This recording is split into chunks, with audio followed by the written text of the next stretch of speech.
Alright, I think we're up and running. I just updated the stream title, so it should show what we're doing now. I forgot to do that right before I clicked the live button. But should be good. I see Red Dragon in the chat. I see Wazzy. Sour Lad. What's up, folks? Let me load up the overlay for gaming stream, get the BGM going, and we will get started.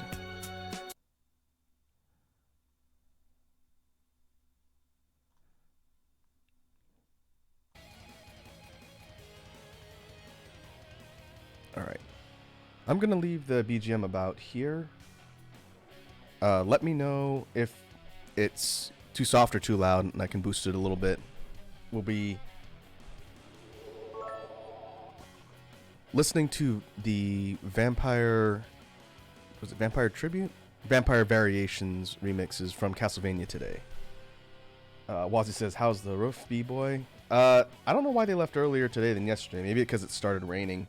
But they were very loud. I think they went harder yesterday, but for those who don't know what I'm talking about, they're replacing the roof on my house, and they're very noisy. That's why I moved the stream, because you folks would hear loud pounding and thumping, and it'd be very distracting. Sarlat says, welcome back. Sarlat also says, read a few chapters of Flame of Rekka. It's good. Yeah, it's very good, and it ramps up, and the first arc gets really awesome, and the second arc is really awesome. So you have to let me know as you get further in, because it's quite a fun story. And Wazzy Cheer 100 bits for your pro organs that you had to sell in Vegas. Yeah, Wazzy, I haven't set the custom alert for that yet. I wanted to do it before I left, but I didn't have time. I will make sure and do that as soon as I have a spare minute. Right now, my priority is getting everything uploaded for Stream Sounds, so I can officially release that before the end of the week.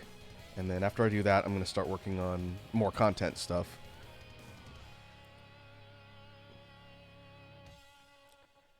Red Dragon says they went harder today.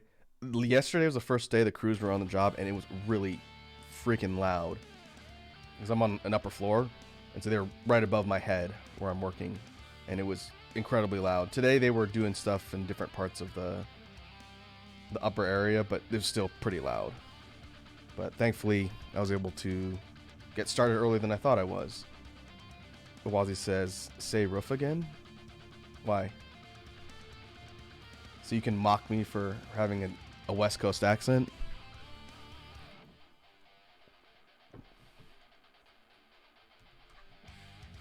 Alright, so what are we doing today? We are looking at Vampire Survivors Update 0.5.0e, still in early access, and this last update was pretty substantial. The new mechanic that I mentioned was coming in the last session we did get incorporated with this one, and it kind of changes the way the game plays quite a bit, and it's a lot of fun. I've had a chance to look through it. So let me go to unlocks. A new character got added. We'll take a look at that new character.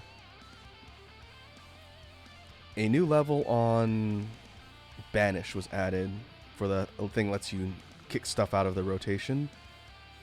And the Arcana system, which is tied to the Randomazo power-up, was also added. So I'll explain what Arcanas do now that I understand how they work. If we go over to power-ups, we've got, here's the extra level here. I am going to add another level to Curse. I think the Arcana system makes your characters more powerful, and so we'll see if we can eventually get to max Curse power up and see how much more difficult that makes it. Hey, Iconic's here. Iconic says, welcome back. Thanks, Iconic. It's good to be back. It feels like I've been away from streaming for a long time, and I definitely wanted to get back because this update that we're looking at in Vampire Survivors dropped while I was on vacation, and it looked really cool. But I had to wait till I got back to play it. Alright, so the first thing we'll do, we're going to try and take a look at a couple characters today. The one with the update is Giovanna, a witch. She has a cat for a projectile. So we will take a look at her first, and will give me a chance to demo the Arcana system on the library, which is the easiest map to sort of show off stuff. I also unlocked the secret character Letta, and he's kind of like a boss. He's this big alien sphere man, and I'll explain what I did to unlock this character since it's kind of a secret in the game. We'll take a look at him too.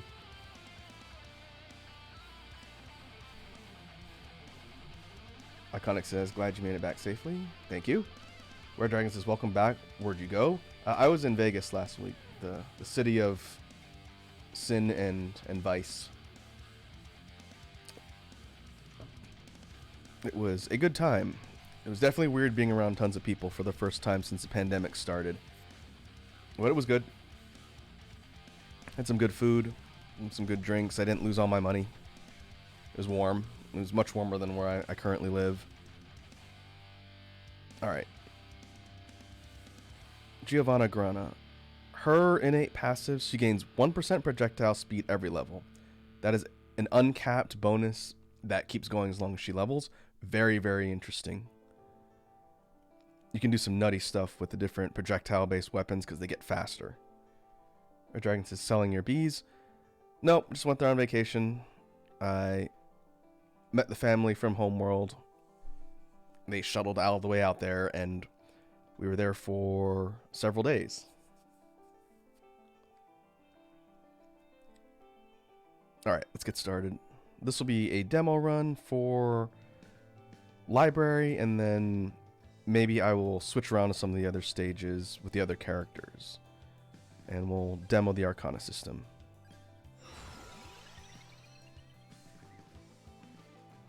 Iconic says, sadly cannot stay, but wanted to welcome you back and wish you a great stream. Always cheering you on. Raku survive all the vampires. Thanks, Iconic. Appreciate you swinging by. Again, it's always good to see you. I hope you have a good rest of your evening. Oh, hey, Edward's here. Edward redeemed Raku Faktu. Very well. Before we get started, I will pull up the list. I need to go and add to this list. You folks are burning through these facts faster than I thought you would.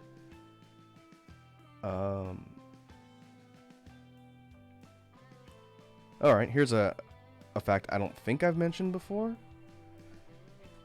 When I came to Earth, I had to take a driver's license test in order to be able to operate a vehicle, and I failed my driver's test the first time. Technically, I was disqualified. That'd be an interesting story for a chill stream. A little embarrassing, but there you have it. Also, welcome to the stream, Edward. Likewise, good to see you. Alright, so randomazo is something that shows up at the start of a run at the chest that drops at 11 minutes and 21, I think. We'll see as we go, since this is a thing that drops up and allows you to choose arcanas. You can have up to 3 active. Red Dragon says, same here. It's 2 a.m. Why do you and Wazzy always stream at the wrong time zones? Sorry about that, man. Today I actually wanted to stream earlier, but the construction crews completely foiled my plans. So today and tomorrow's streams are going to be late. Normally I try and stream a few hours earlier, around 4 or 3, depending on when I can get out of work. But I couldn't this week. So I get it for everyone in other time zones. But I appreciate you stopping by and saying what's up. So for Red Dragon and the other folks that are jumping off, we'll catch you in the next one. If the crews leave early tomorrow, I'll try and start as early as I can. Basically, once the noise stops. Wazzy says, why are you in the wrong time zone? 2 against 1. Edward says, just wake up at midnight like I did. Oh, that's a mood. Okay, so upon activation, randomazo gives us a list of the Arcana deck. Right now there's 6 in the game. There's going to be more added. And if we take a look at the different descriptions, these are additional passives that change the way the game plays and adds bonuses to the characters that are separate from the power-ups, separate from the in-game item upgrades. They're completely different. So if you look at Awake, it grants 3 extra revivals if you die.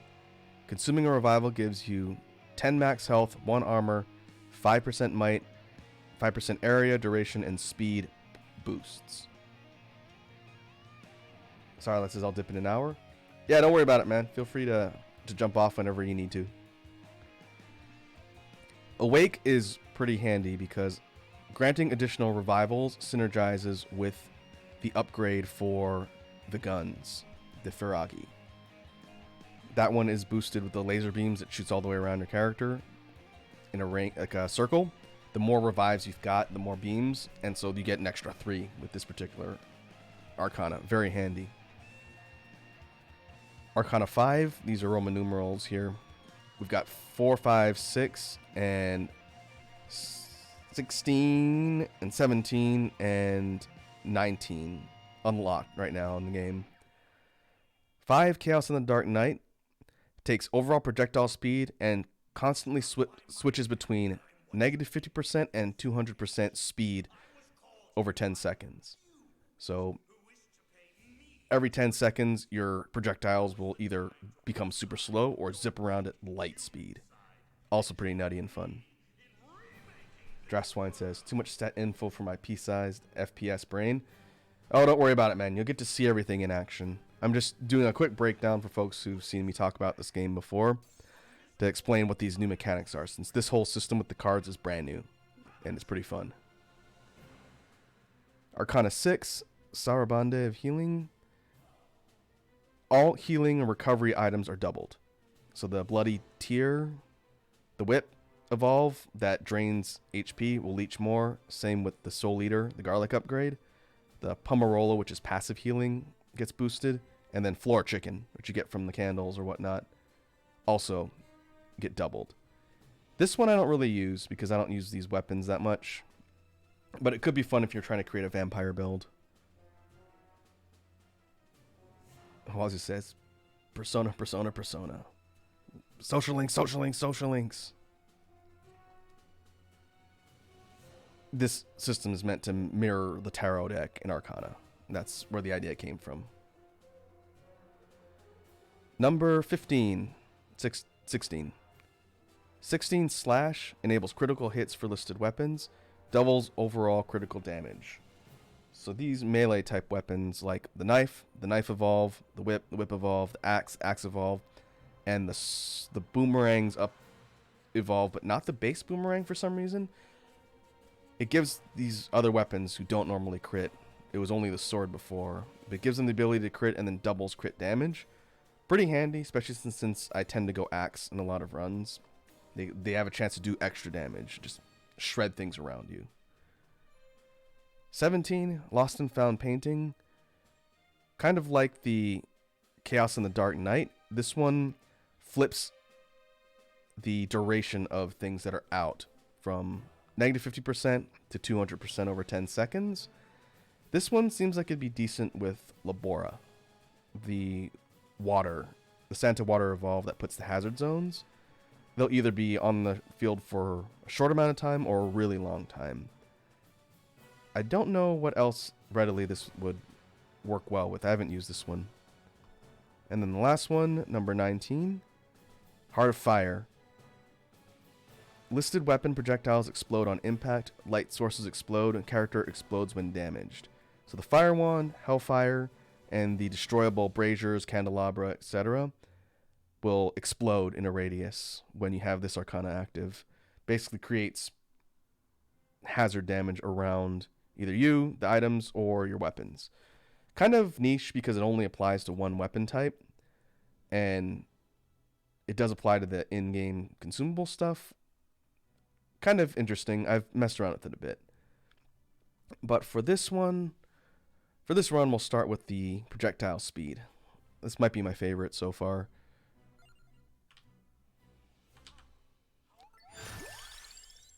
And we'll go for a standard defense build on this one, sort of show off. So this character, Giovanna, she's a witch. Her base weapon is cats. She has these cat projectiles that come out, and they kind of bounce around, and later on I think they can create these clouds of damage that will hit the enemies around wherever they're active. Her weapon does not have an evolve yet, but I'm assuming it will at some point.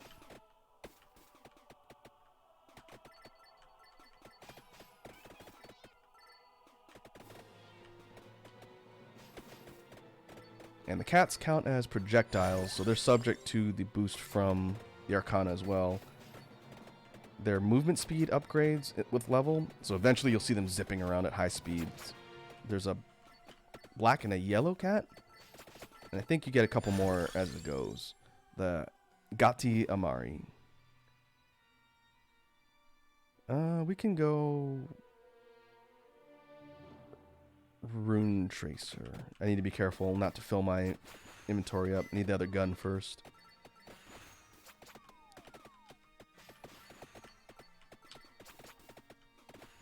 The Rune Tracer Evolve, or even the base Rune Tracer, are really fun with that Arcana because they just shoot everywhere. And for the small section stages like Library or the Tower, they bounce all over the place and just fill the entire corridor up.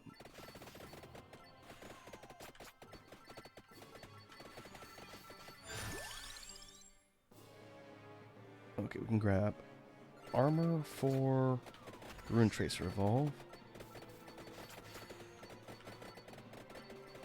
Here's the cat explosion thing. I don't know if that's tied to luck, but it does create sort of a hazard zone that kills enemies.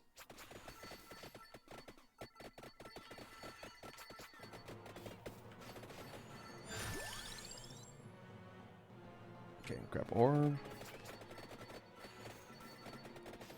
Just like we've done on all the other versions of this map, we're going to keep moving left to get the free books, the free tomes.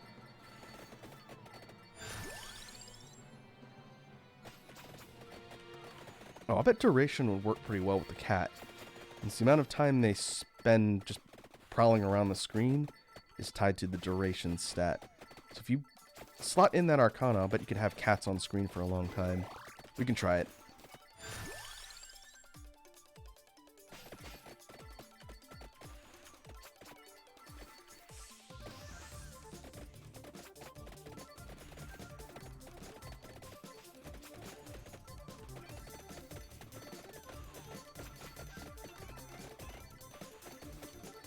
I guess we'll see if the increased curse starts making it difficult.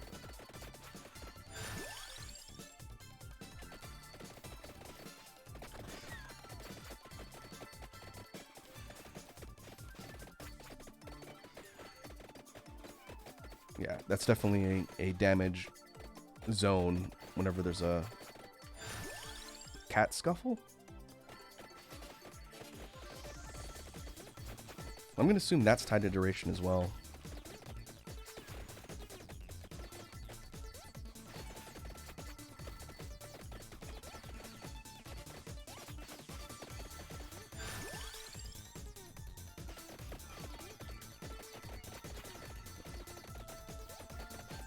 You can see the cats going absolutely ballistic because of the Arcana bonus, and then they'll slow down.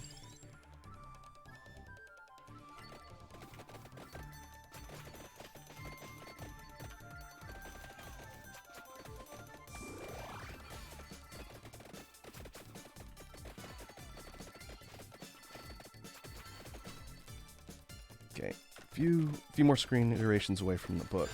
Keep making our way in that direction.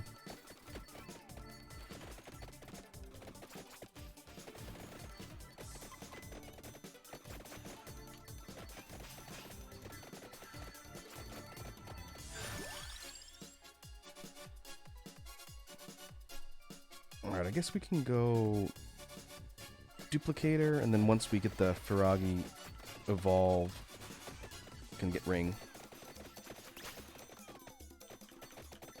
Need to keep an eye out for the Tirikisu Evolve item for guns.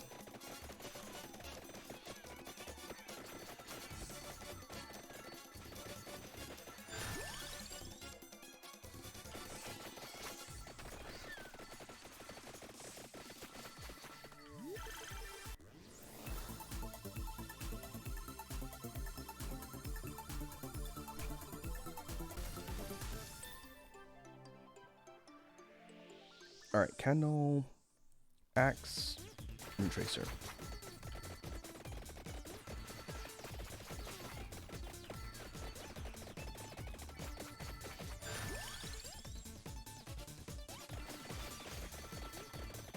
Still keeping an eye out for Tirigisu. According to what I read, some of the power-ups you get on the level up screen have a different weight and rarity. It's not always the same probability of getting them to pull when you get a level. Some are weighted more heavily than others, which is why you never see things like the bone from Mortaccio or the cherry bomb from Cavallo. They're very rare. And I think the cat is considered one of the rare ones too. Which is interesting. I'm going to assume once they add evolves for those weapons, they'll make them less rare so that people can get them on runs.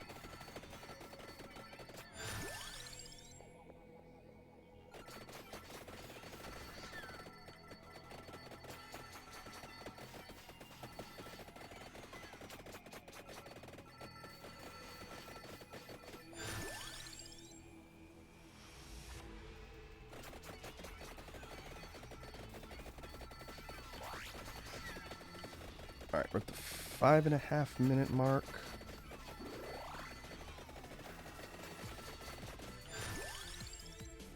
Prioritize upgrades on all the weapons. I think I will leave that chest here for now. Yeah, we're right on top of the book, so I'm going to sort of hang out here, get through the waves, try and get levels as quick as possible.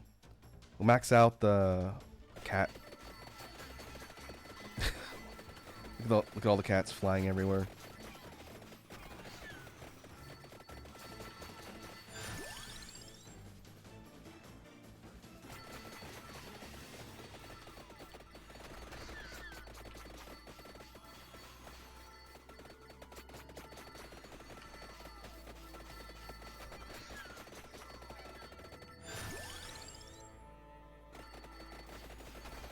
Okay, I need to work on getting defense.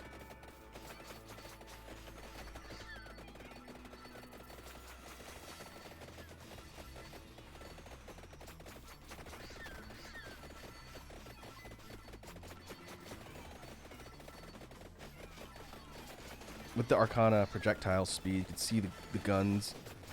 When it's active, they're just filling the screen bullet hell style with red and blue projectiles.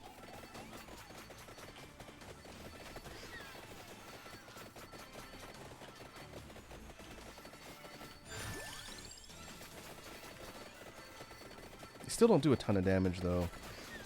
I don't think I'd ever do a run with the guns unevolved. One, because it takes up 2 weapon slots, and 2, because they don't really gain a lot of effectiveness until you get the evolve and get the beams of light.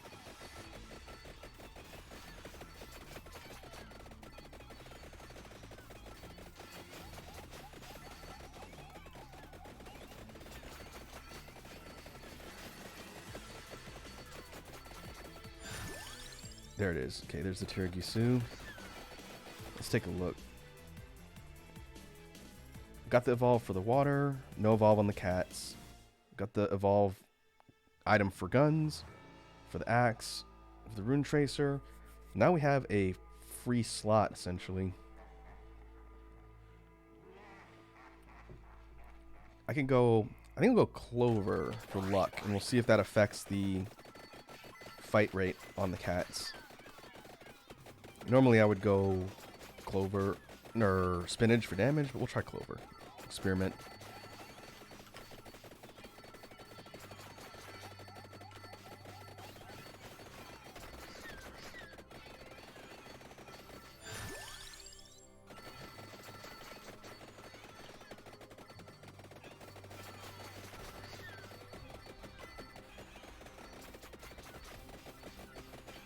And we'll keep the other chests on the map until we get past 10-minute mark. Everything I've seen still suggests you need to wait until after 10 minutes to start getting evolves. That's fine, we'll hit a couple more bosses, and then we'll hit the 11-minute mark for the next Arcana drop.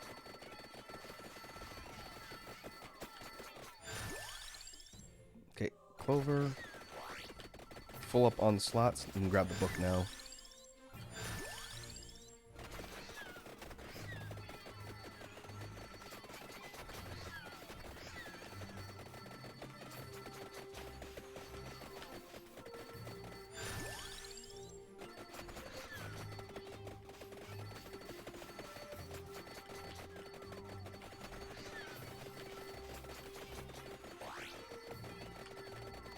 There it is.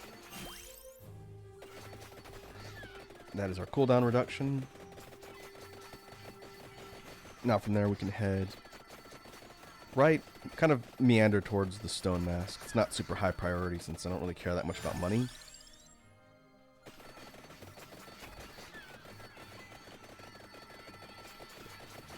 Now we're going to start hitting heavy waves.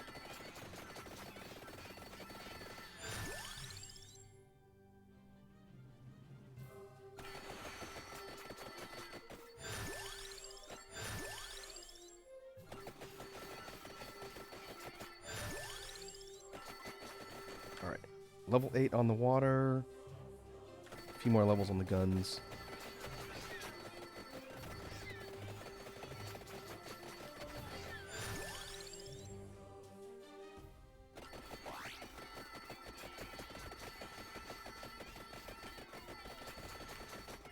Another 30 seconds and start collecting chests once we have our level 8 weapons.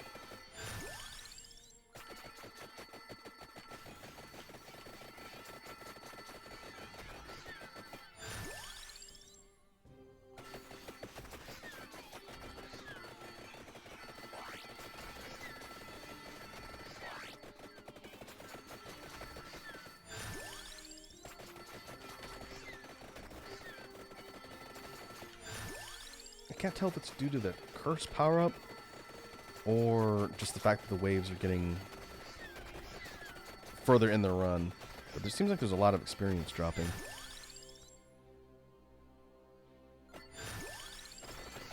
Alright. Try and get Labora from this chest right here.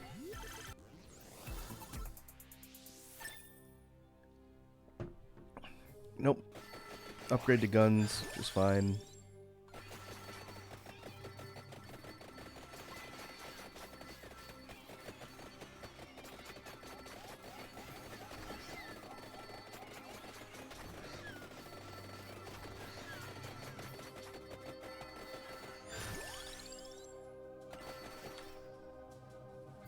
Okay, one more level on the other gun.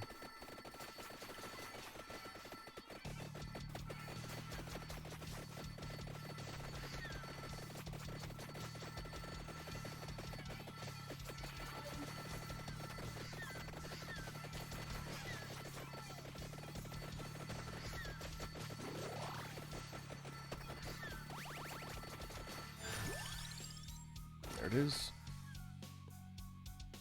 Okay, it's just the axe and rune tracer. If we can get the evolve, it'll free up a slot. There's Labora.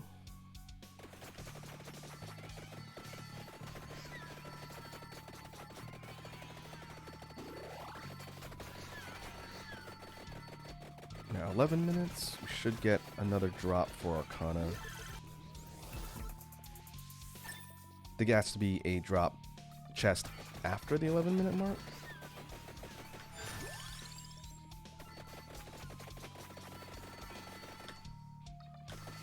Let's see if it's this one.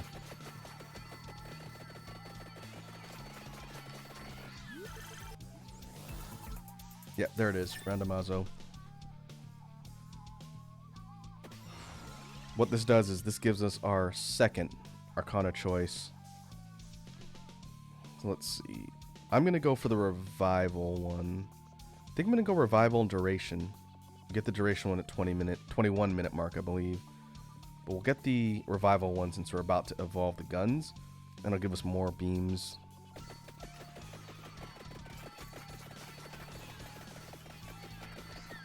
It is interesting that there is no innate benefit to doing that if you're not using the guns, since you only get the stat bonuses if you consume the revives. Let the monsters kill you. Other than that, it just sits there. So really the Feragi is the only thing that benefits from having that Arcana unused.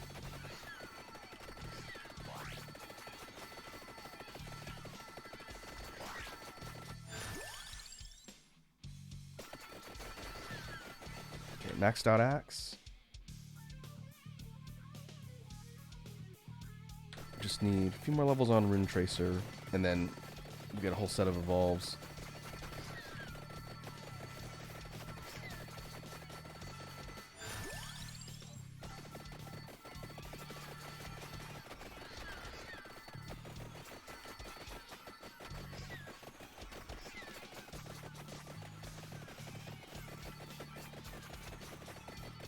Now look at all the cat clouds going off. I'll have to look that up later. I'm pretty sure that's tied to luck. We'll continue to max out the clover. That would make a lot of sense, similar to the way the cherry bomb detonation works. The luck stat, 70%.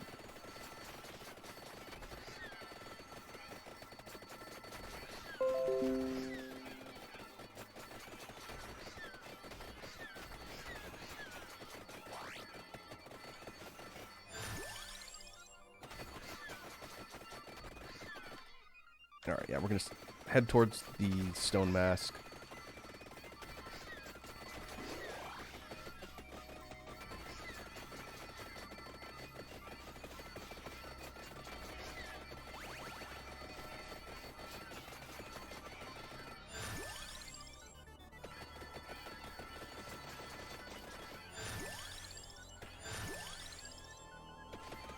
Alright, maxed out clover.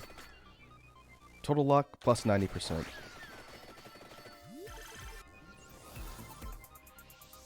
This gives us Death Spiral.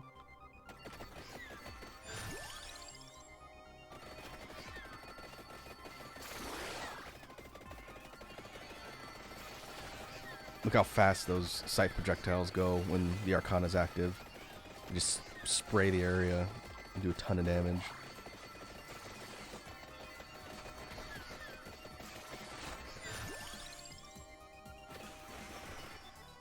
With that, we have all of our levels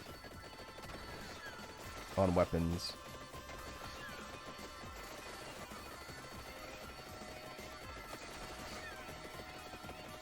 Maybe I'll try and go max curse on the next run. If it is too much for me to handle, even with Arcanas, I can always just refund my power-ups and redo all of them. But I'm kind of curious, because I think nothing is really going to touch me for the rest of the run. I could be wrong.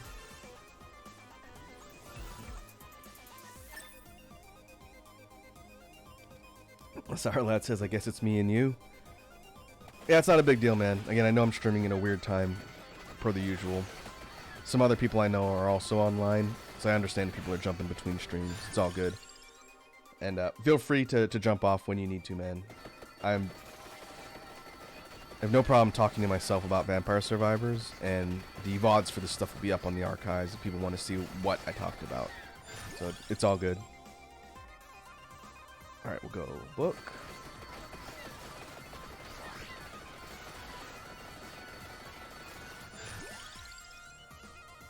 Orb. Armor. Oh, I should grab that revival upgrade since I'm going to be getting the evolve. Yeah, that'll be kicking in soon.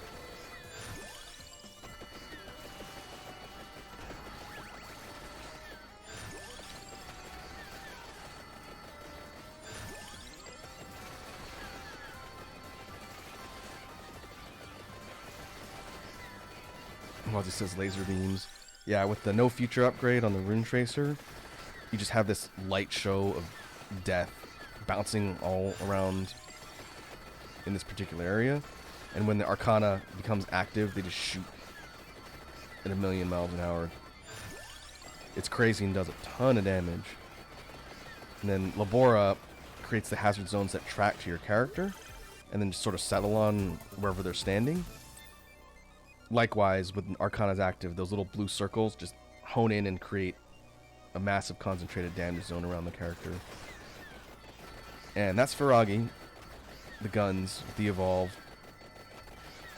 Basically, light show the build. Okay, now we've got an open slot with the evolve. Let's skip. Let's go for the ring. The ring if it pops up. Wazi says, "Sorry, bouncing between streams." Hey, it's all good.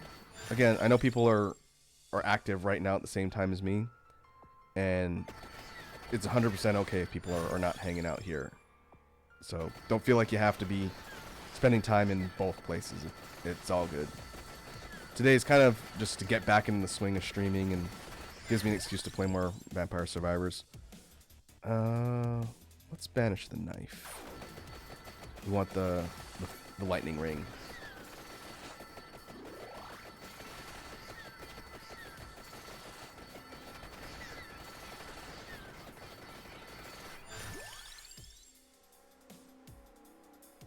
Banish clock lancet. We're almost on the stone mask too.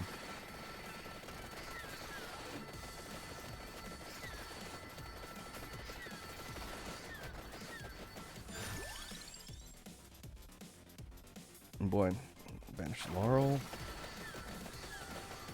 I might get stuck having to pick something that's not optimal, which is not a big deal.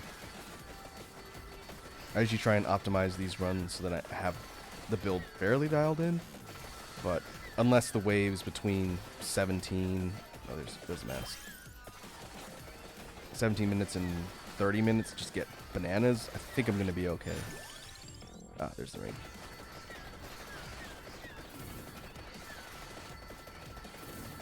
The inclusion of Arcanas makes your character extremely strong. So that tells me there's most likely going to be a difficulty hike coming soon. There's either going to be a strengthening of the waves, or it's going to extend out further than 30 minutes, or there's going to be the endless mode. Because if things keep escalating, I think it'd be really fun to see, as they add more Arcanas, how to really fine-tune a build to, you know, have a run go an hour or an hour and a half. I think that'd be really fun.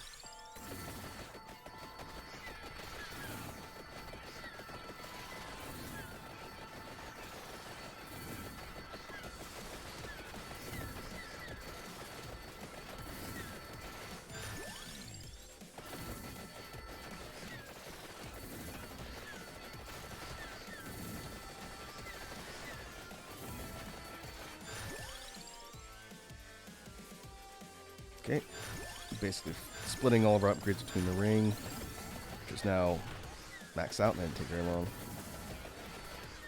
Mask, we'll get the rest of the upgrades, and then basically we're kind of good to cruise for the rest of the run, and we'll get our Arcana, our third and final Arcana at 21, I believe.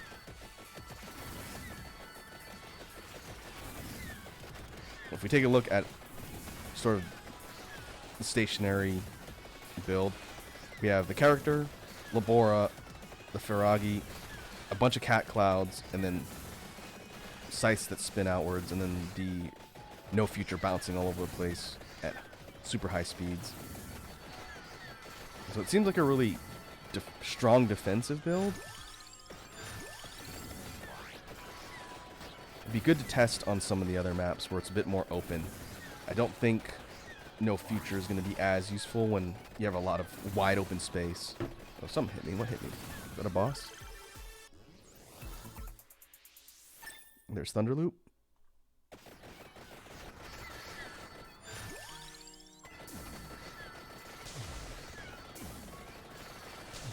Also keeping in mind that Giovanna, the character, her passive is going to continue to boost projectile speed. So if you get her up to probably like 200, right now we're at 114%. It's uncapped, so I imagine it's still just going to get more and more nutty, and then that speed effect is going to get multiplied by the Arcana when it's active. And hopefully that doesn't cause any performance issues. I've never seen it happen. The game seems to handle it decently enough. If I had my damage numbers turned on, it would probably be worse.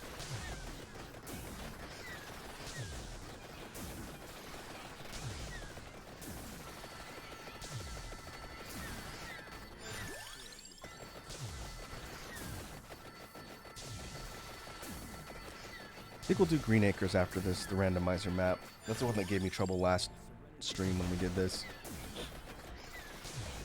That'll be a good test if the Arcana builds make it a lot easier. And then if I'm still able to sort of walk through everything, I'll look at maxing out Curse, and we'll experiment with that today.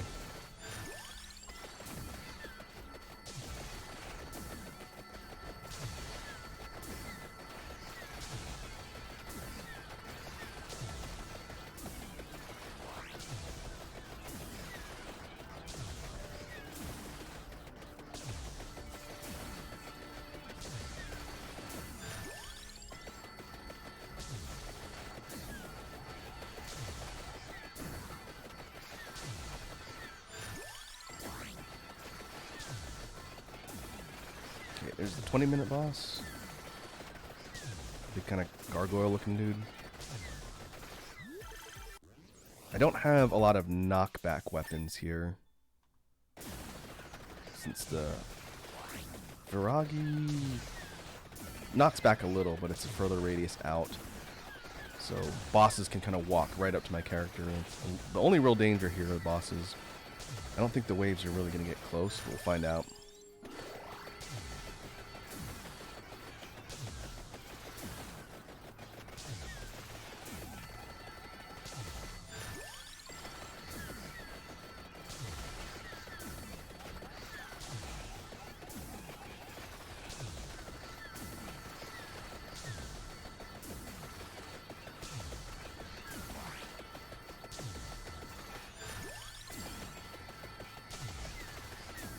Okay, 21-minute mark. Should be getting a... There's a boss. That should be the chest for the third and final Arcana. There it is.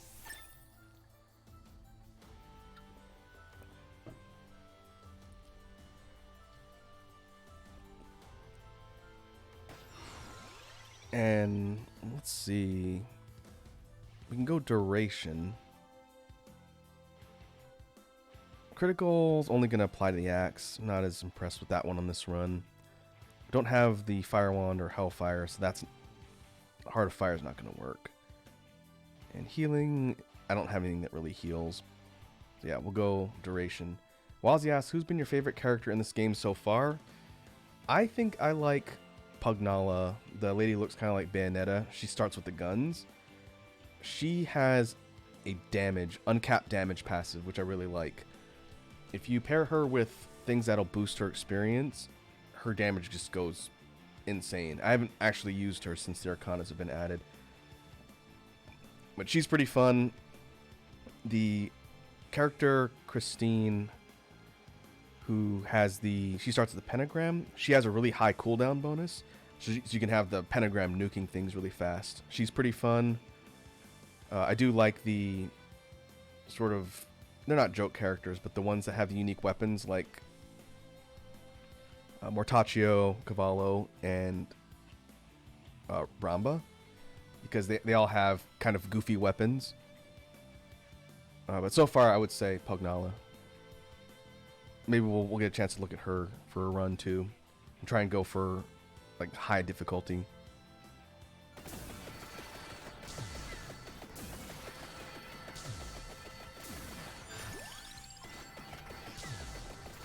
I will say that one thing that is neat about the way the developer has sort of structured the cast of Vampire Survivors is they all play pretty differently. Even the characters with the same passives like Ramba, Mortaccio, and Cavallo, they have different weapons. So it's not identical, it's just their passive bonuses are the same.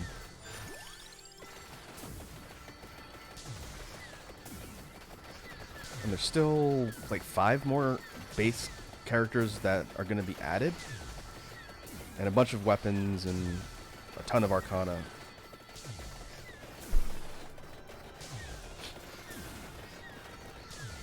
So I'm very interested to see where the development goes. Between that and this game just being a lot of fun to play, you guys can expect to see me streaming this maybe every other week, depending on how fast updates come out.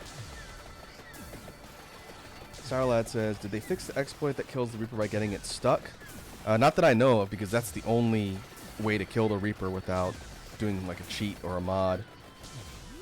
I still need to do that because I don't have the Red Death character unlocked. It basically involves using this map, specific character, and sort of exploiting the character's starting bonus so that you can stay safe from all the waves and not gain any levels until the 30-minute mark, and then the Reaper spawns in with low health since its health pool is tied to your level when it spawns. And then you basically get it stuck behind stuff, and then you whittle it down and kill it. And doing that unlocks the Reaper as a player character, and it's very strong. I just haven't gotten around to doing it because it's kind of an investment of time. If you... Actually, maybe not with hurry mode. I should try that. Thanks for reminding me, Sour Lad. Before you'd have to wait 30 minutes, but with hurry mode on, maybe you can just do 15 and then do the exploit to get the kill. I'll have to try it because that character is fun. I just don't have it unlocked. There's 2 hidden characters I don't have. The Reaper and a pink version of the Ghost character called Toasty. And Toasty, I believe, has a bunch of random bonuses, but it starts with 1 hit point.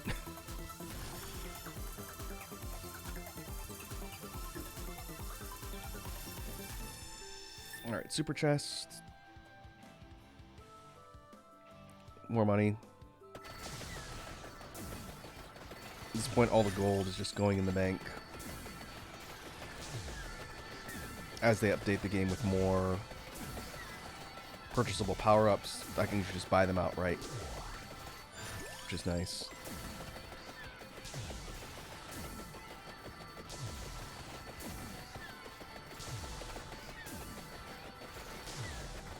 And I believe there's going to be more power-ups and more passive-type weapons you can unlock in-game. Like I mentioned on previous streams around the last update, the full release roadmap of content that the developer posted on the Steam page looks very interesting. There's a lot of stuff that's expected to be in the game coming up soon that is going to add a lot. And for, again, a $3 game, for anyone who might see this in the future and hasn't heard me say this already, Vampire Survivors is $3. And I've played this game for almost 100 hours now.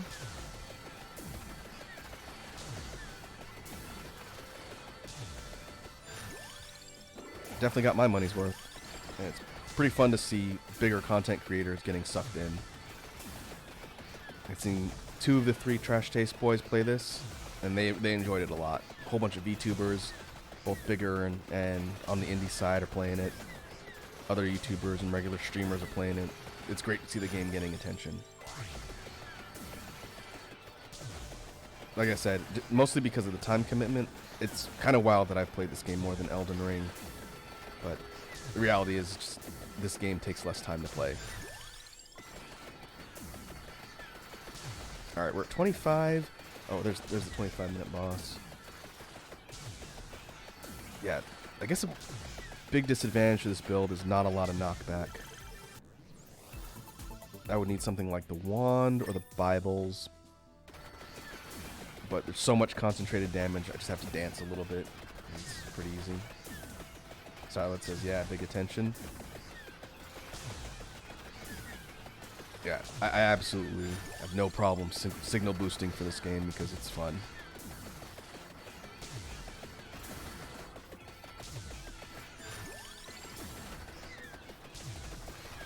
Alright, almost at 26. The waves are getting more dense. We've got the skulls and the tanky bats, but they're not getting close. So I'm thinking if there's going to be any risk to the run having issues, it's going to be in the last 2 minutes.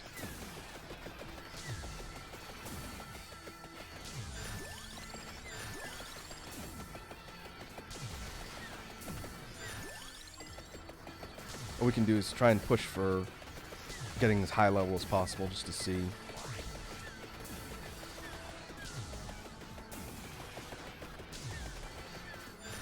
Hopefully, in the future, since right now achievements are kind of what you use to unlock things and get stuff in game, it'd be nice to have a stat board somewhere that shows, you know, what's the highest level you got, what's the most damage you got or most enemies killed, who was the character, and kind of like a running stat board.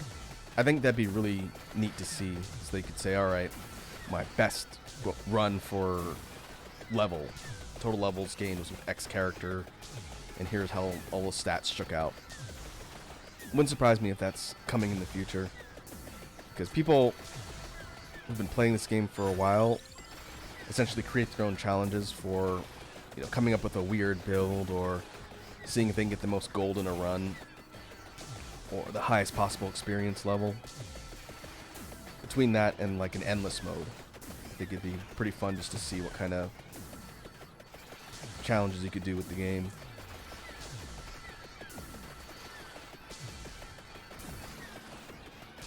Looking at the build, having Ferragi plus the Arcana, you just have rotating beams of death. That and the Revival Arcana. Very interesting. Pretty much bulletproof aside from the bosses who can kind of walk through.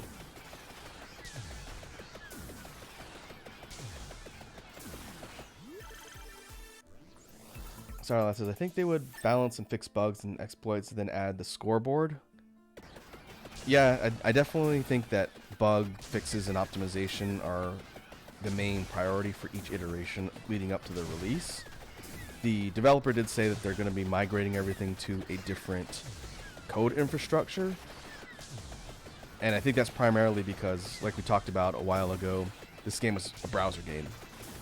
And it's kind of a fun little simple thing, and because a lot more complex stuff is going to be coming, moving it to a more robust coding infrastructure will keep it from imploding as it gets more complex. So at some point, probably in line with the 1.0 release, is going to be moving to different coded infrastructure. It shouldn't change the way the game looks or plays, but it should increase performance.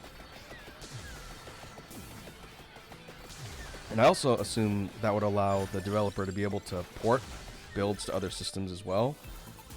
Because right now, I think this is only on Steam. I don't know if it's on PlayStation at all. It might not be on consoles at all. I haven't checked. I don't think it's on Switch.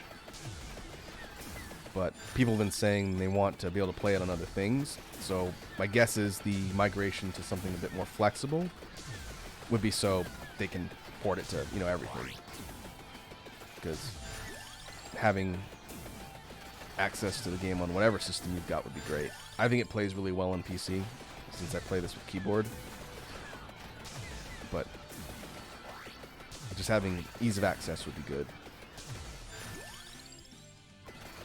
Alright, we're at minute 29. Level 133.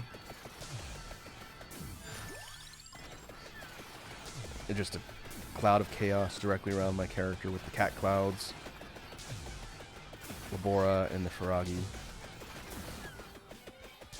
And now we hit the boss wave.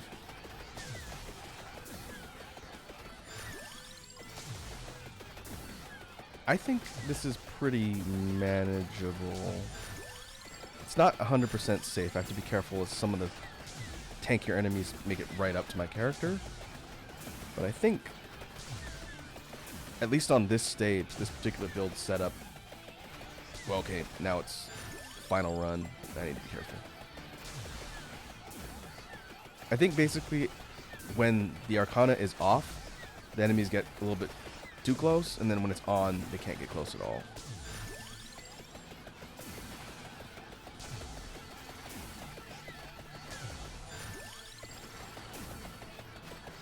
Sarah says, nice laser show. You can't even see my character. She's hidden behind all the cat clouds. Alright, that's the run. Now I have to wait for this thing to kill me like 6 times.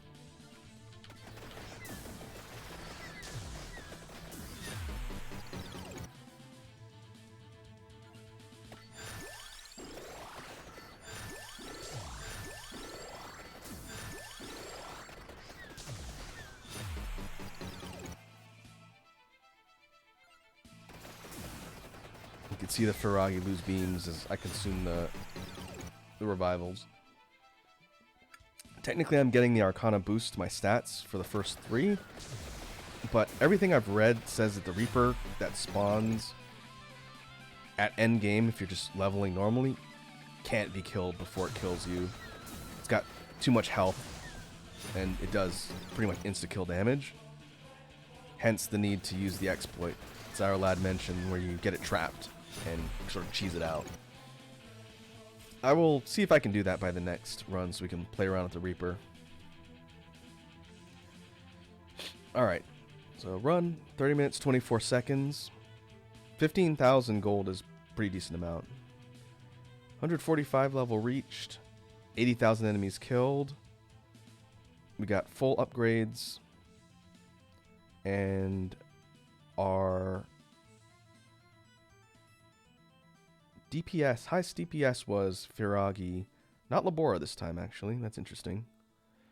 I'm going to assume that's because it's towards the end it was closing in around my character. So only things getting right up in its face would be getting damaged by Labora. And the Gata Mari had the most damage, most base damage, 7.8 million. That's pretty high. Interesting.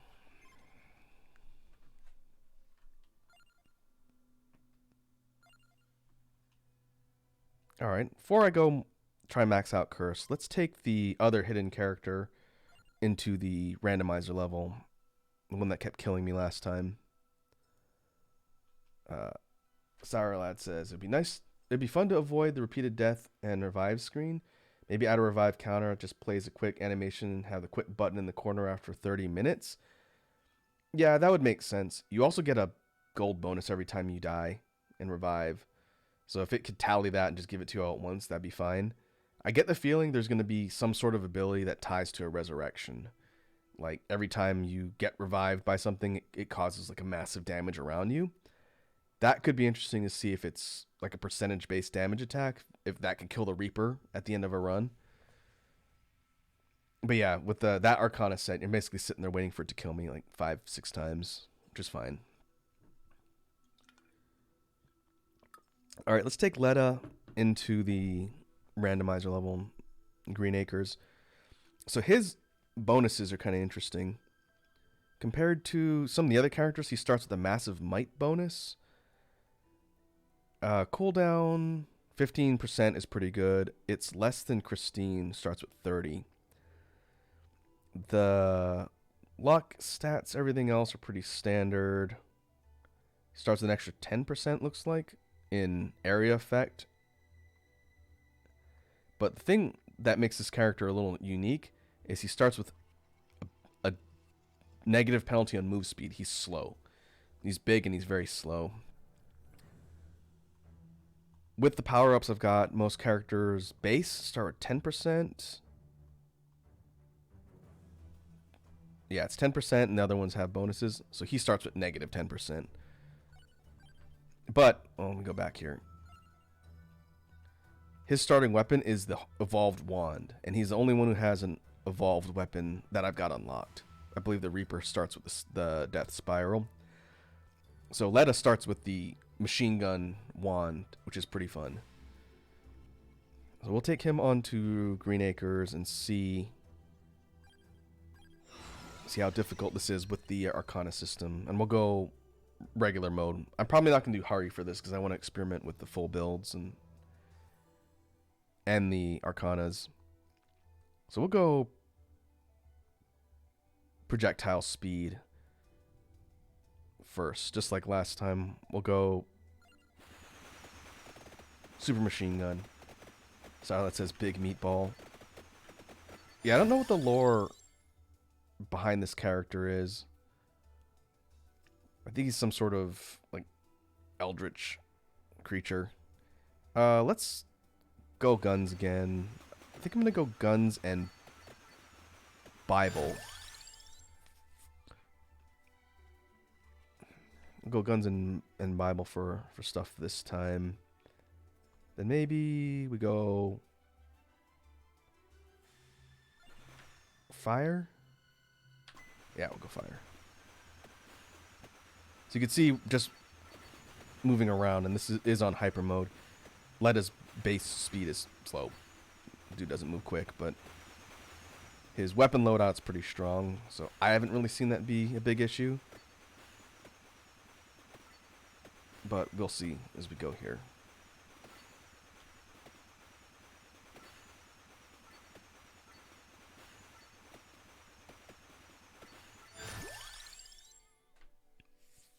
Okay, we'll go Bible.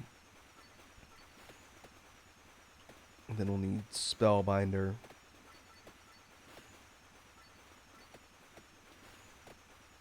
I think I'm going to go Axe.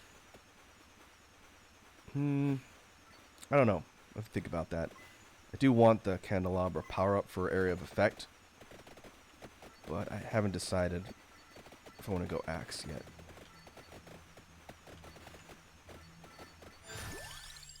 Nope. There's the other gun. Could go Rune Tracer.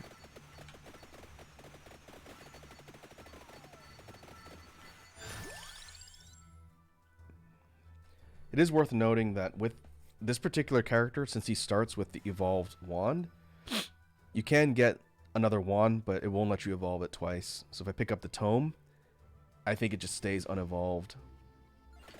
You can't have double holy wand, which would be bananas.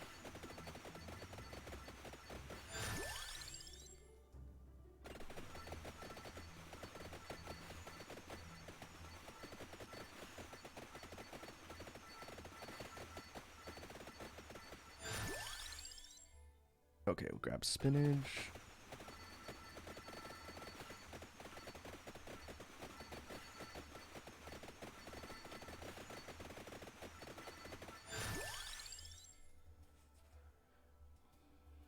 We'll go... keep going guns.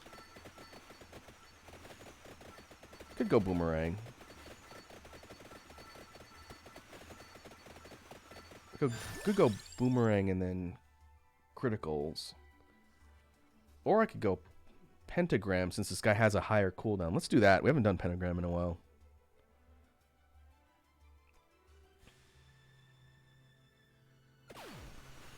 So we'll go pentagram and we'll need the crown.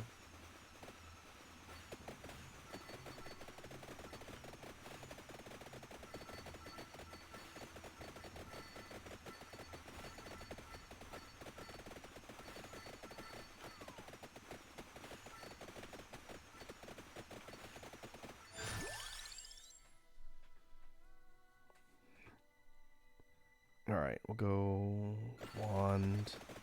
I've got a mix of the tower skull crown thingies and bats.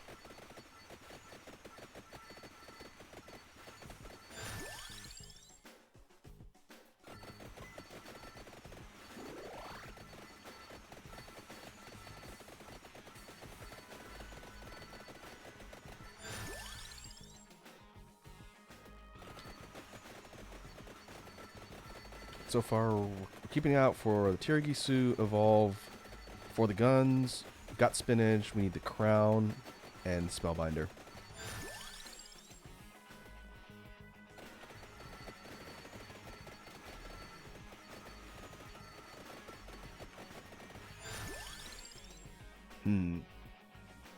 This might be one of the first times I pass on duplicator for now.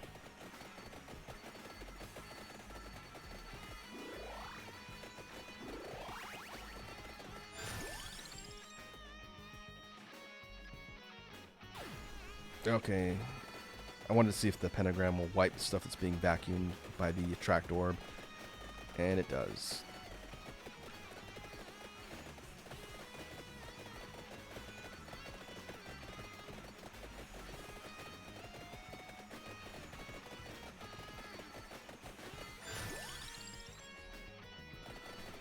And now we got the respawning red skeletons straight out of Castlevania.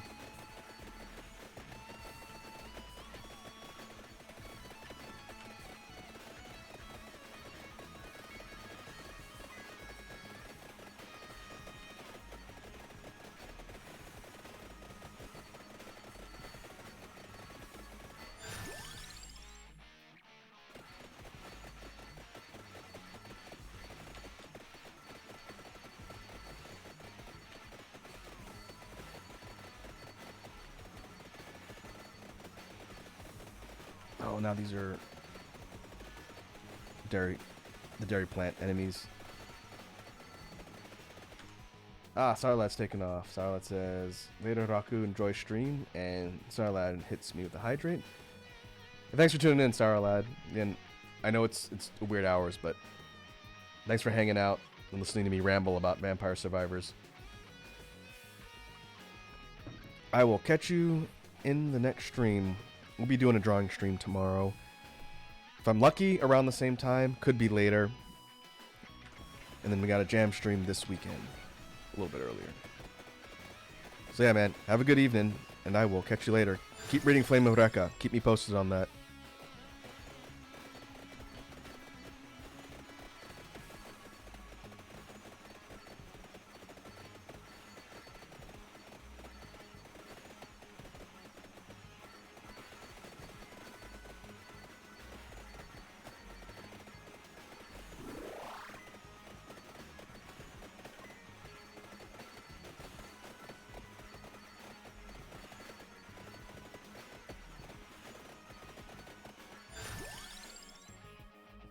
Okay, go pentagram.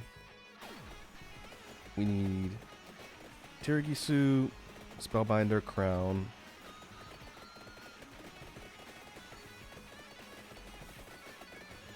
And because we have the Evolved Wand already, that gives us an extra passive slot. It'll most likely be Tome.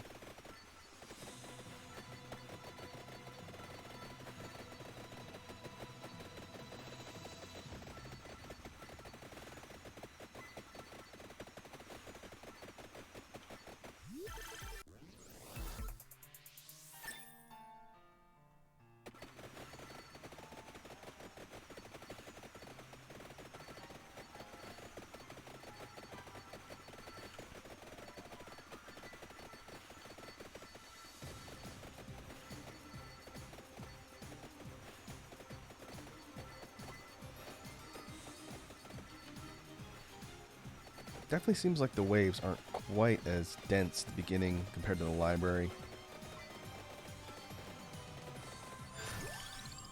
Okay, there's the crown.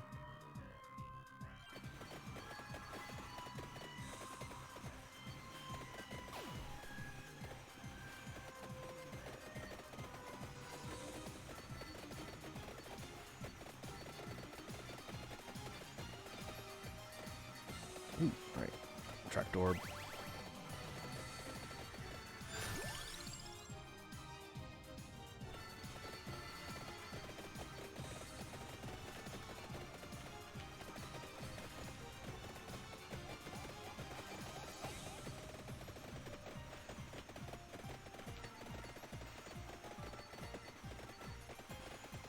Another one.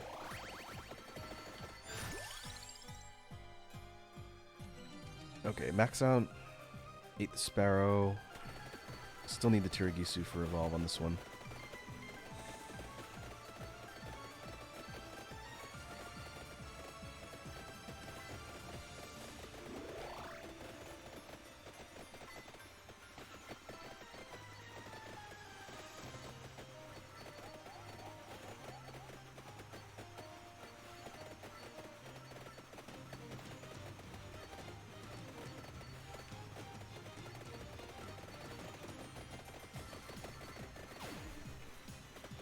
Okay, I'm gonna have to funnel upgrades into the pentagram. The fact that it keeps wiping all experience is not good.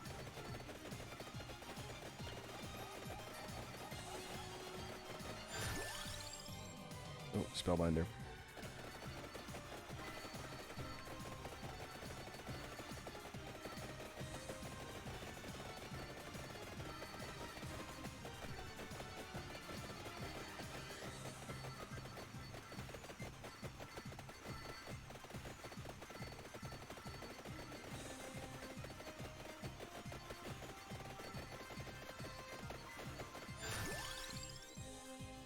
Wand.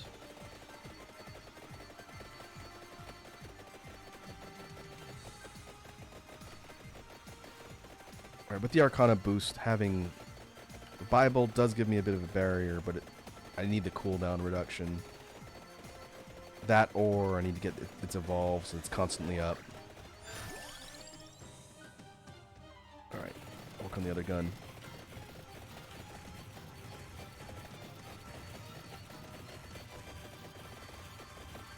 The NFT power-up, the Fire Breath, with the Arcana power-up is pretty nutty too. When it's slowed, it kind of reduces its range, but when it's fast, it's laser beam of death. Okay, Jirgisu.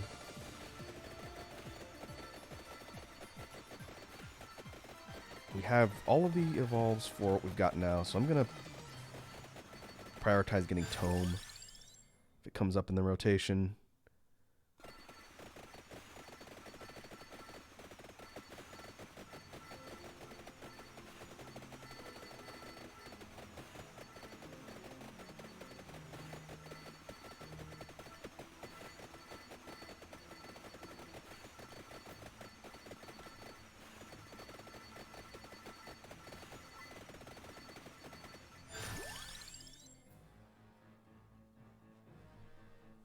Alright, let's see what we've got here.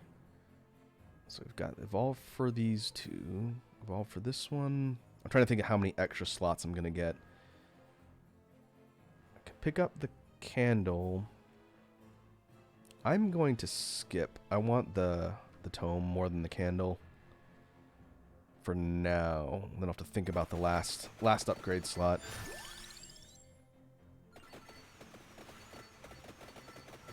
Maybe we go tome candle. We'll see if that works out.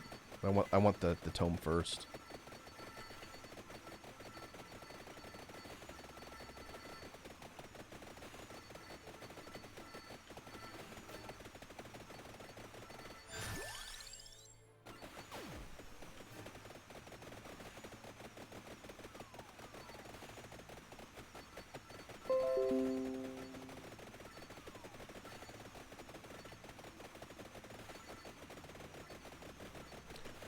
I've been getting notifications for apps. That is really annoying. I'm going to turn that off real quick.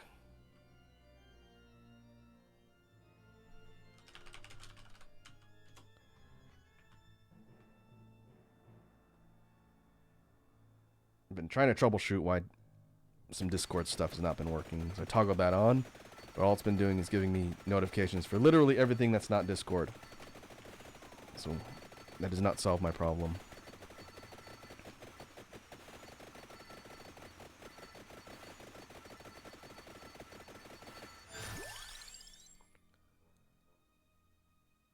Alright, we go spinach.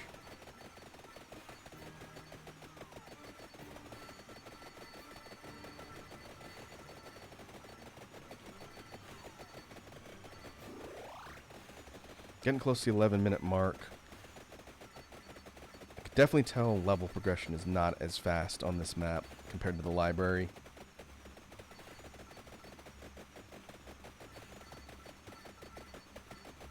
That should be fine, but it is going to make it a little bit tricky. Alright, keep going pentagram. I want to get this one evolved as soon as possible.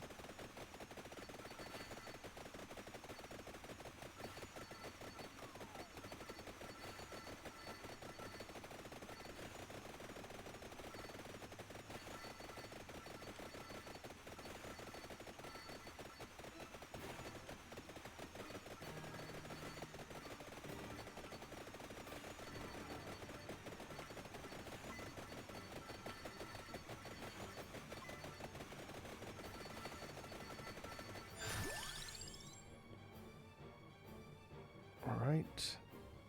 Guess we're going spinach.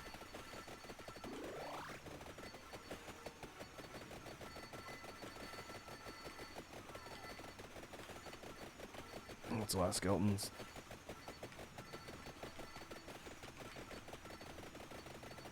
That Holy One's putting in the work. I think that's the only thing keeping most of these waves off of me right now.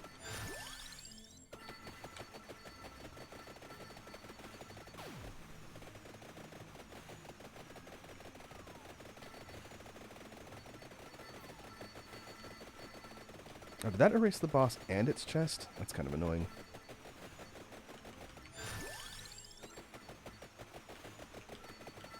Okay. Maxed out Bible. You can get Vespers as soon as I get a chest.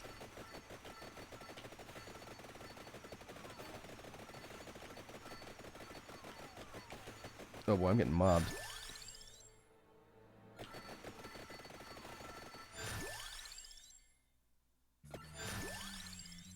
There's a tome.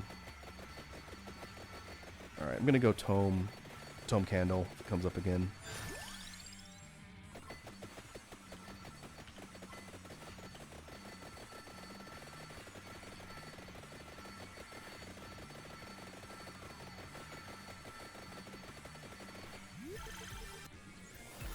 Bible evolve? Nice. Alright. That should help with keeping stuff out.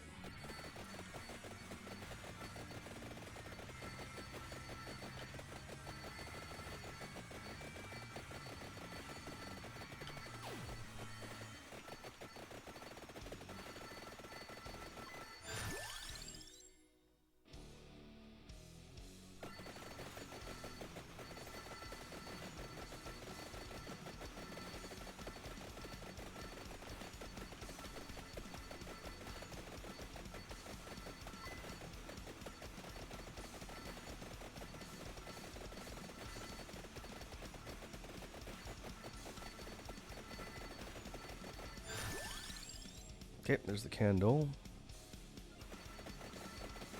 With that, we are full up on our passives and weapons.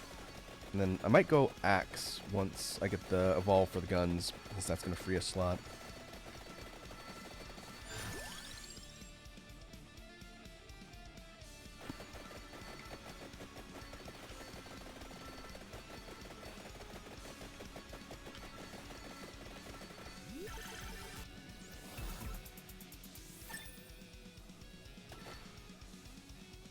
Oh, I have one level left on the other gun. It's a fellow. I should have waited.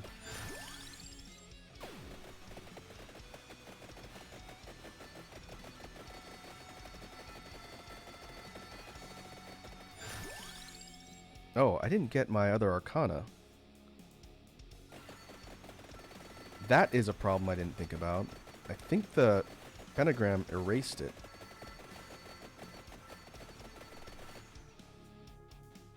Yeah, I should have gotten my second one at the 11-minute mark. I think the chest got erased. That's kind of a problem with that weapon. I'll still get one at 21. And assuming I have it up, the pentagram upgraded, then it shouldn't erase anything after that. But it's a bit of a liability.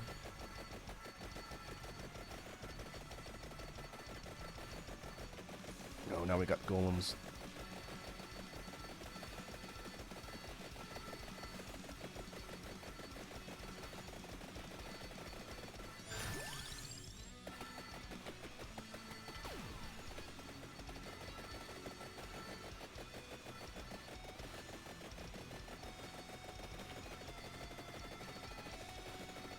Okay, max speed, the Vesper barrier does a pretty good job keeping stuff out. When it slows down, it's a little bit more hairy, stuff gets through.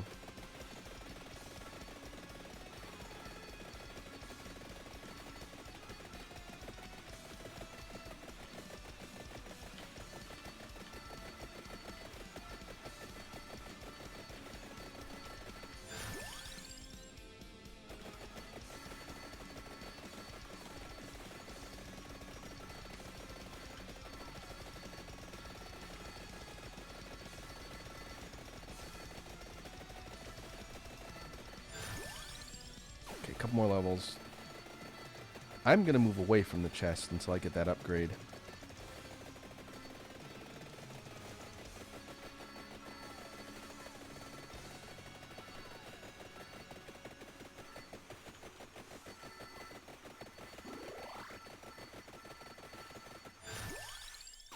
Alright, there's level 8.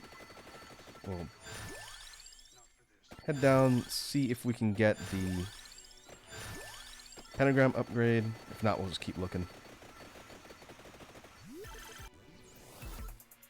Oh, no, that's Hellfire.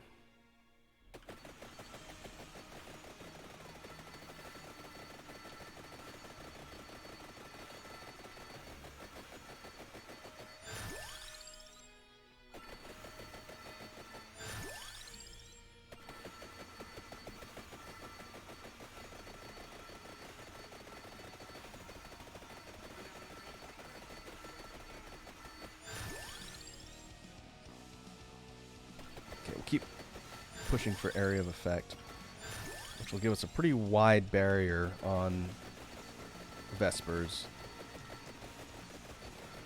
It won't help too much while the Arcana is off, but when it's on, it should do a pretty good job keeping stuff out.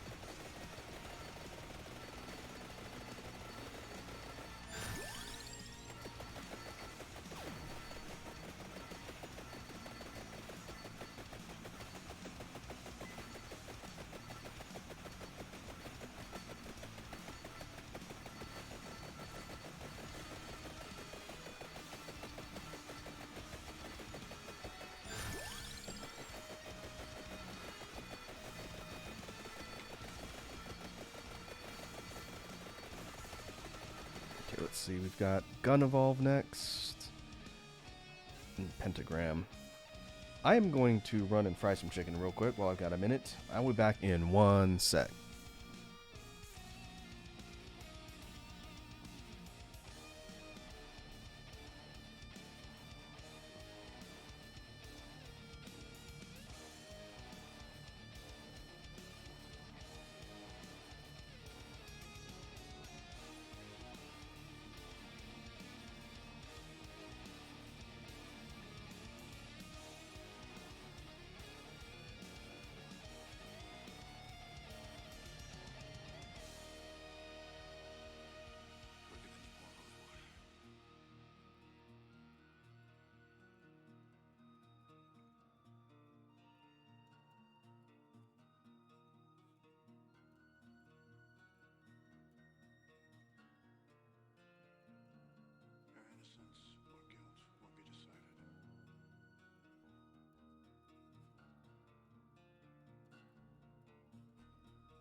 All right. I am back. All right, what did Wazzy say? Raku Faktu, shaved off one eyebrow. That's not true. I have all 4 of my eyebrows. Wazzy says he likes to crawl into his attic and whisper his secrets to the roof workers. I wonder if they can hear my music if I'm playing it really loud. Wazzy says he'll read this fact out loud and say roof weird. Maybe you say it weird.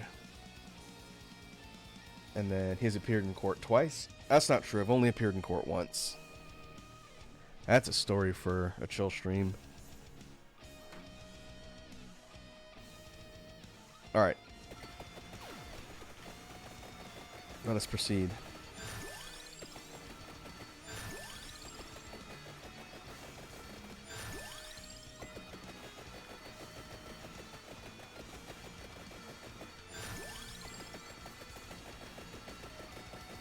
I guess at this point I'm kind of gunning for bosses.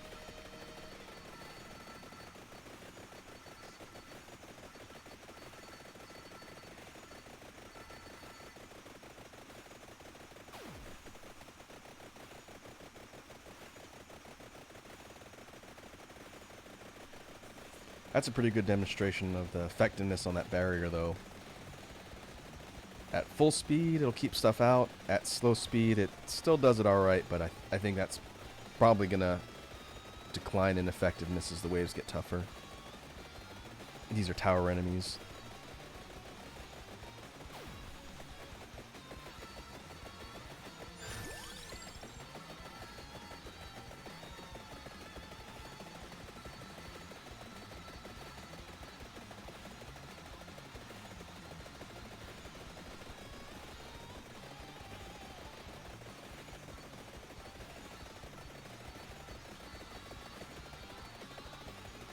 Okay, be careful.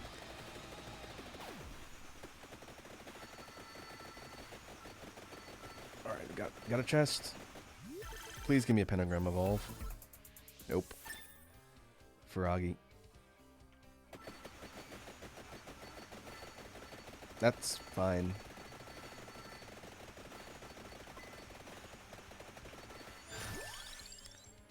Alright, now... Let's see, I said I was going to go axe, right? We'll start banishing stuff. Banish the whip. Get that out of there.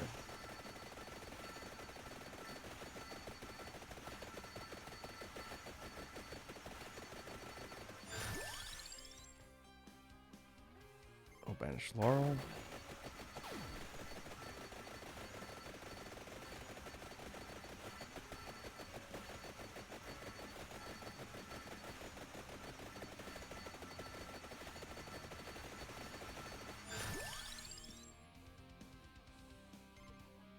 Let's banish the knife.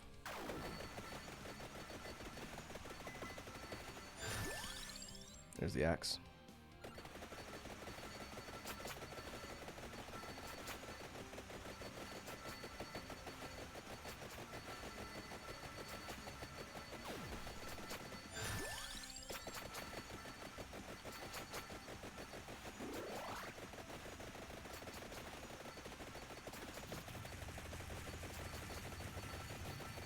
Really using a trapdoor. There's so much experience scattered throughout the map.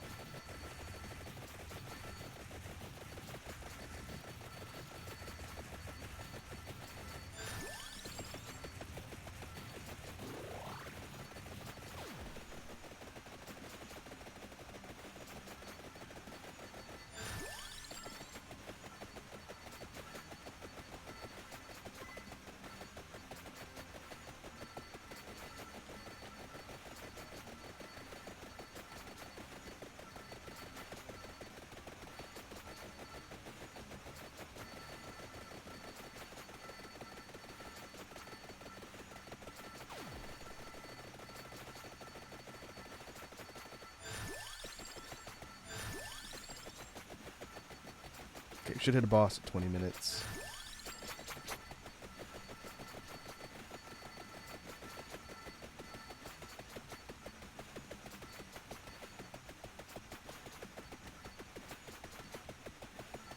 Oh, just wave. Can actually tell.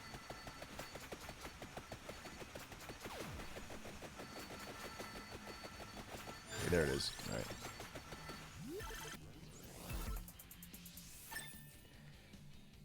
Death Spiral. That's not a pentagram evolve.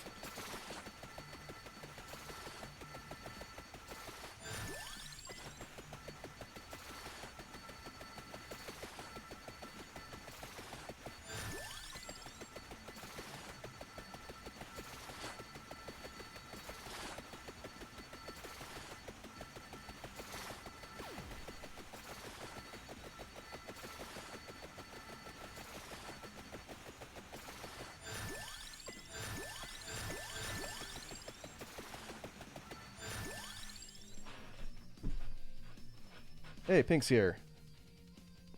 Pink says, oh my god, that looks insane. This is a pretty good, well, that's not a perfect example, especially since I don't have everything upgraded. But the late game builds in Vampire Survivors, when you start getting the weapon unlocks, leads to stuff like this. Alright, what you got for me? What's his randomizo? Yep. Well, as it says, it's reverse bullet hell. It's like a legit bullet hell in some of the later stages when you get the crazy waves of stuff coming at you all at once. Alright, we'll go for Awake.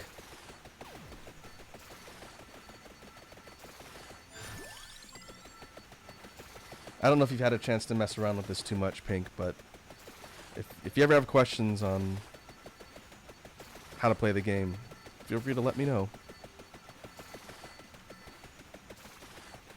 As I'm sure people are well aware at this point, I like talking about Vampire Survivors. It's a very fascinating game for how simple it is.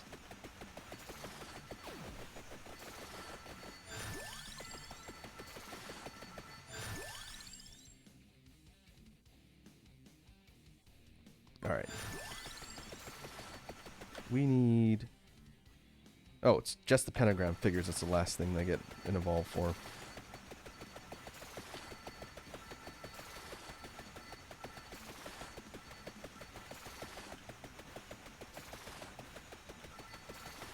Pink says, I will pester you when I play. Get you to tell me all the secrets. Oh, please do. I wouldn't say there's like a real in-depth meta or anything, but there's definitely ways to sort of optimize what you're doing so you don't waste your time. But even if you're not playing with any, you know, quote-unquote meta builds, it's still fun to just experiment around with different things. Alright, now we have Gorgeous Moon. So that should go off relatively frequently with the cooldown. Cooldown at negative 55%. And the way that works is when it goes off, it'll start procking around your character and turning the enemies into those brightly colored gems, and then it'll nuke everything on screen. It'll nuke everything on screen and then vacuum all of the experience to you, which is very handy.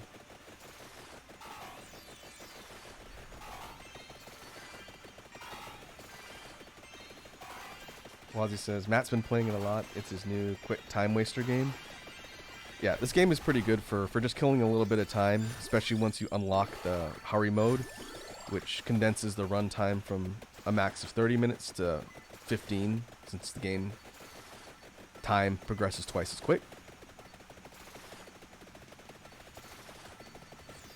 But I never play it in short stints, but you definitely can.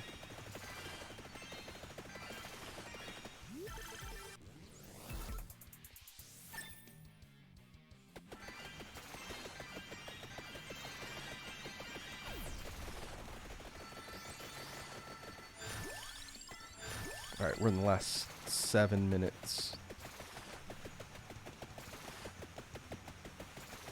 With this build, we have the Unholy Vespers, the Bible Evolve, the red runes going around, and we have the Firagi, the Beams of Light. Seems like this is pretty good for defense. I guess we'll see.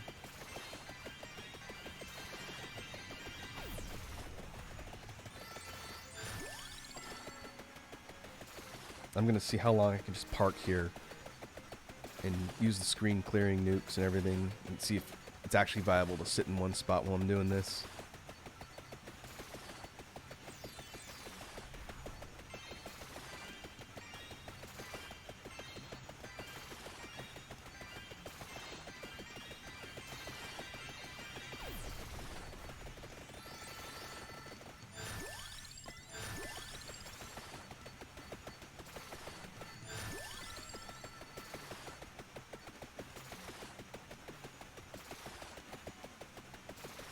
Seems pretty effective. As the waves get more dense, closer to the end of the run, then the nuke from the pentagram or from the moon will wipe everything out, but then it'll just fill in pretty quick. So it's not going to be super safe forever.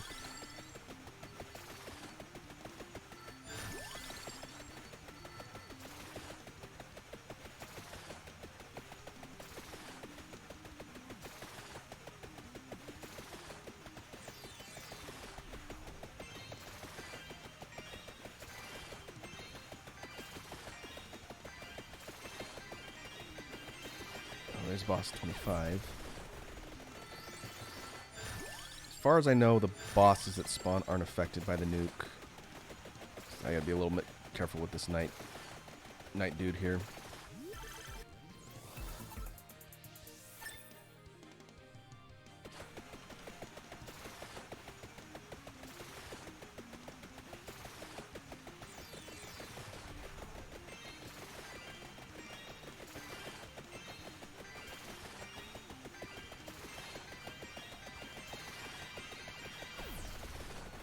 I guess if I was going to go for a defensive build like this with the Vespers and Firagi, I don't need Labora because this is a bigger field of keeping enemies out.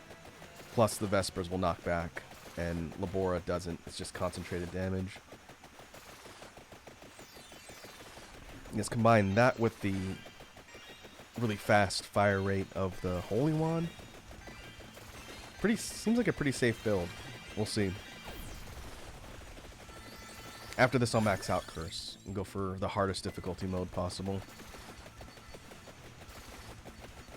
And then maybe we'll do Tower next.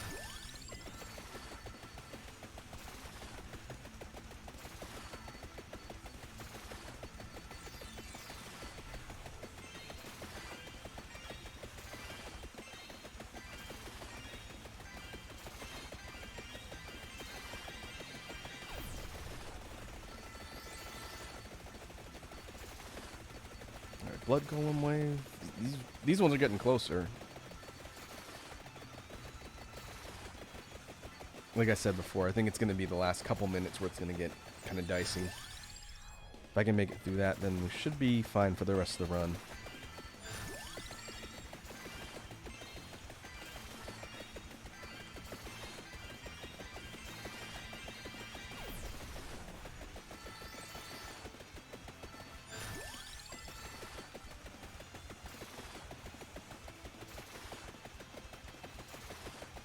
And now we got Medusas.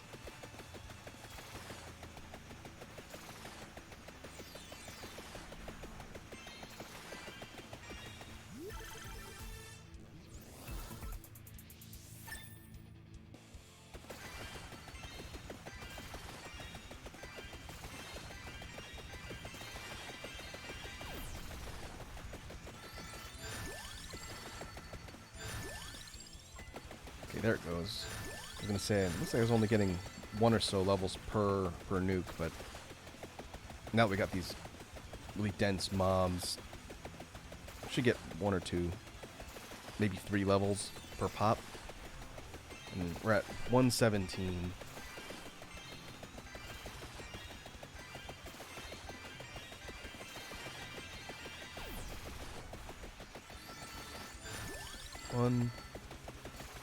One and yeah,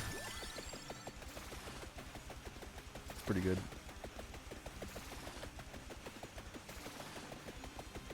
28-minute mark.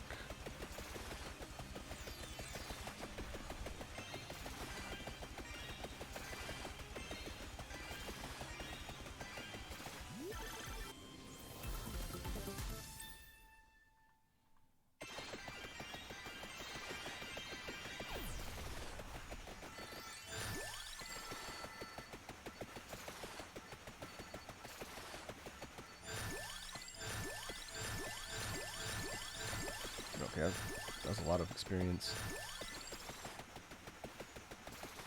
Looks like the Vespers are keeping out all the Medusa heads. Now that we're getting the red experience thing in the last leg of the run here. Oh, kind of close. That's going to be a ton of levels, I think.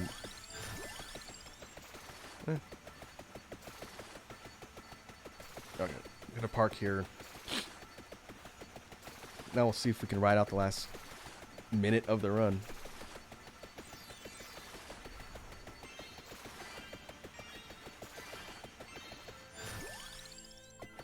Oh, we got this. Uh-oh. Skeleton dragons from a tower level. But I think we're alright.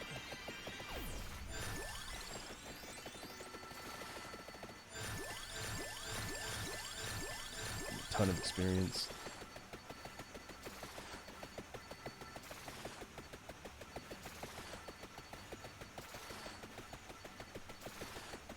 I see Wazi redeemed a Rakufaktu. Alright, we can pause. And we'll go grab the list.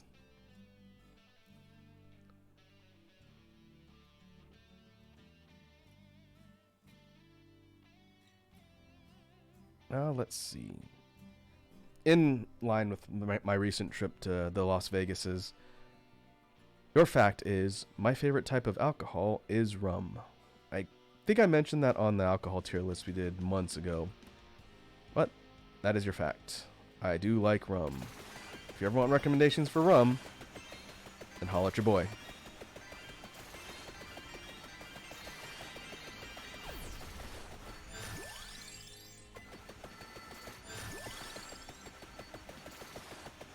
Alright, last 20-ish seconds. Oh boy, that's pretty dense. They're actually getting through. It's when the Vespers and everything else is on slow. Alright, we're good.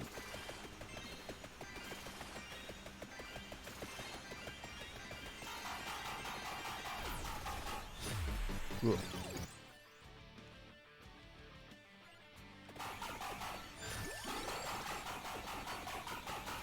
He's getting pelted with the meteor things from the tower. As the blue Reaper that controls the floor thing is here too.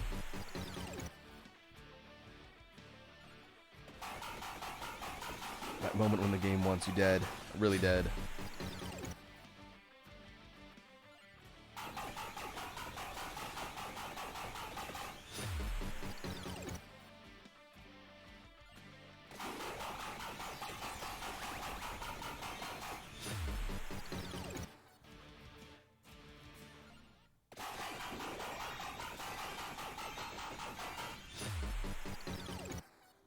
Is that it?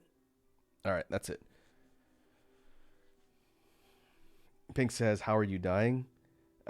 You always die at 30 minutes. The Reaper comes out and kills you, or if you're on a level with a certain set of enemies, the blue Reaper shows up and creates a hazard at the bottom of the screen that fills up. So the run always ends at 30 minutes.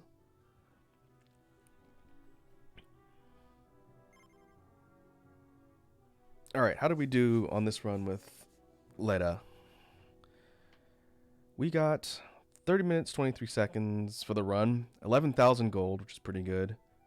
Especially good without the mask.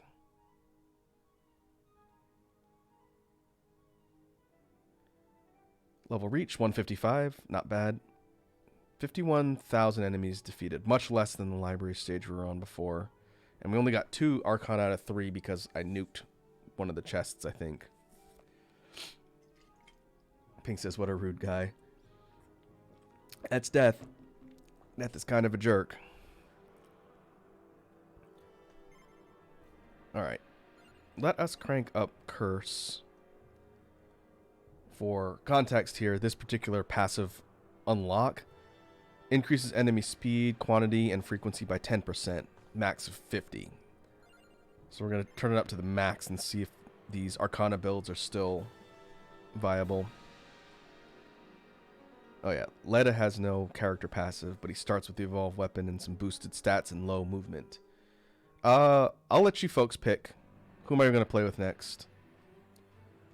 I'll kind of bounce up and down the list. You can see the characters and the weapons they start with, and then I can explain their passives if you want, but someone toss out a character you want me to play. And we'll go on to the tower map and test out hard mode.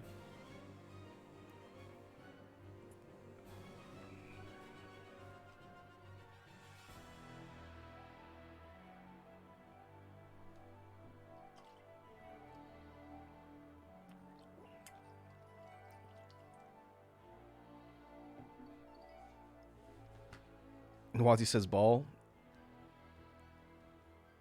Ball. You guys want the ball again?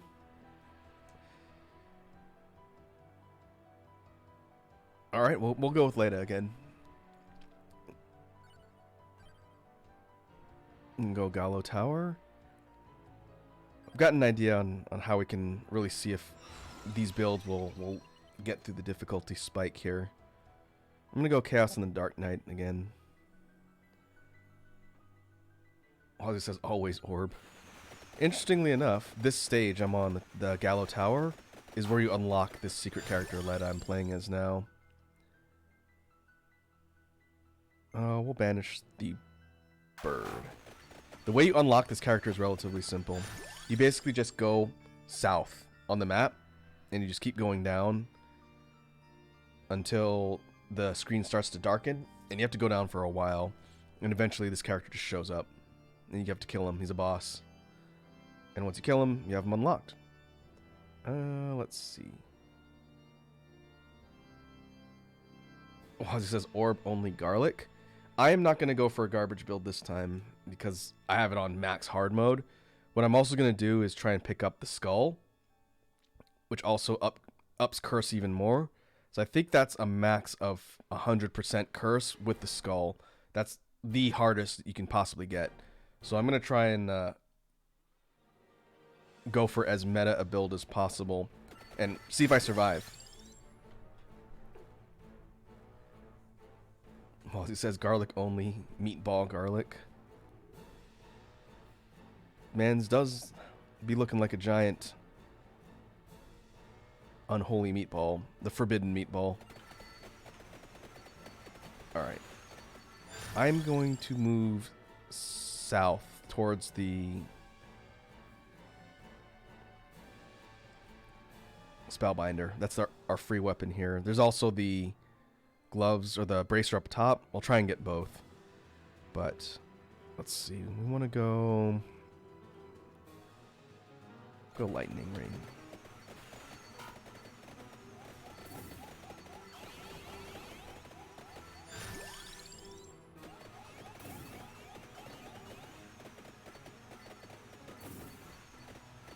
Right away, the curse power up is making this difficult because enemies are 50% faster by default, and this character is slow. Alright, now I need to be a little more selective. I'm waiting for the guns.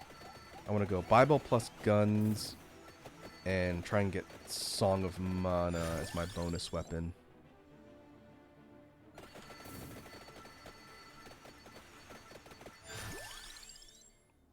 Oh, there it is. It's right there, but I can't get it right now because I need to save spots for the two guns. So hopefully I get lucky and get it again.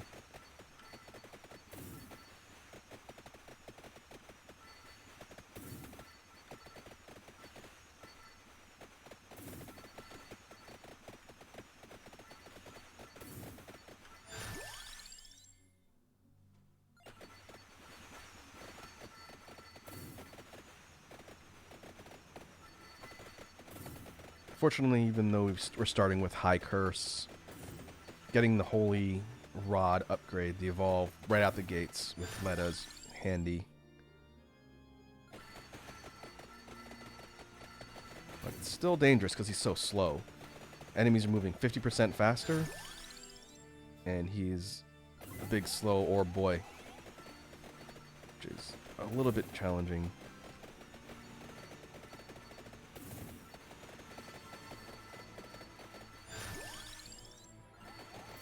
Oh, I should have got the candelabrador.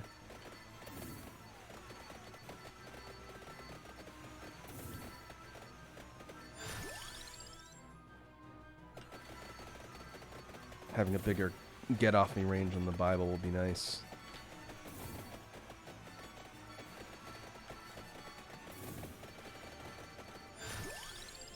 Pink asks, is there a reason this guy is an orb made of meat? I don't know the lore on this character since there's no story mode in this game yet. But I gotta assume he's some sort of demon creature. You know, kind of like Akira-esque. But it's definitely the most unique design of the cast so far. It's kind of interesting. Alright, we'll go for guns first.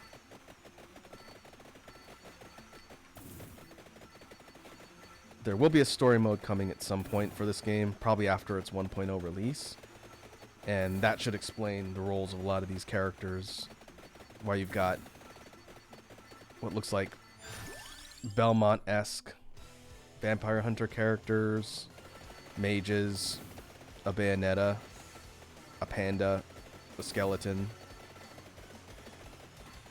I'm sure there's a rich lore that explains how all these characters fit together.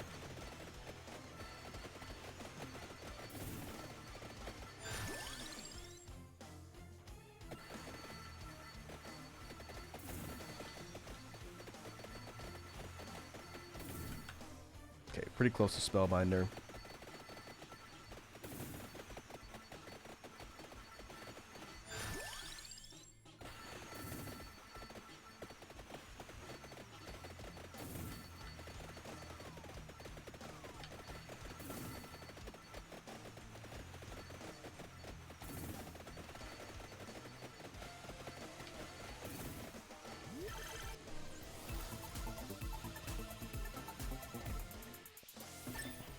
Right, what is that? Maxed out Bible, that's good. We need to fill up our list with passives so we can grab the Spellbinder and get the evolve for the Bible.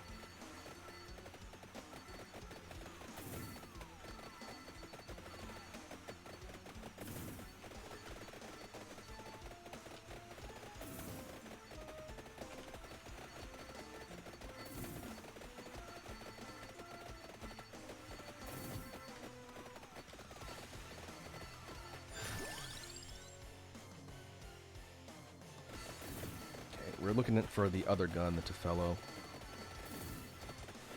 We got the Tiragisu, which is good. We also need the duplicator and the armor.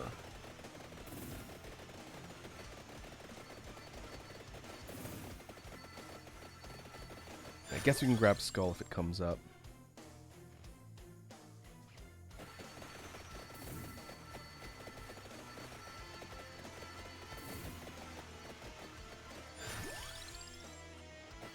Okay, maxed out Rune Tracer.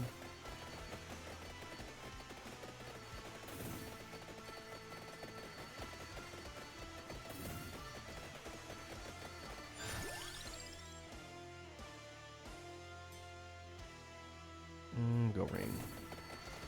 More area of effect damage.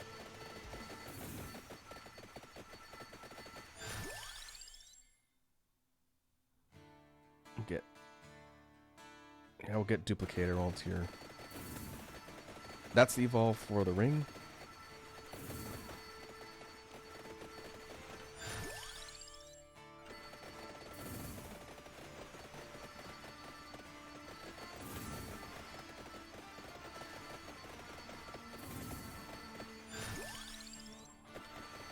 Still need the other gun.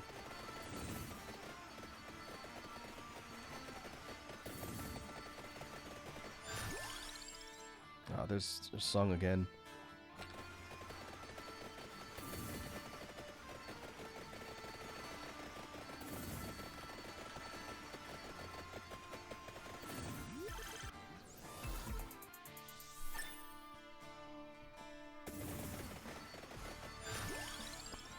Okay, armor. We need that for the Rune Tracers evolve, no future.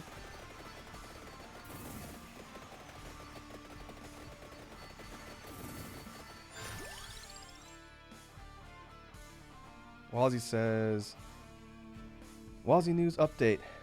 Nine emo bars are gross? What is that? Is that some sort of candy?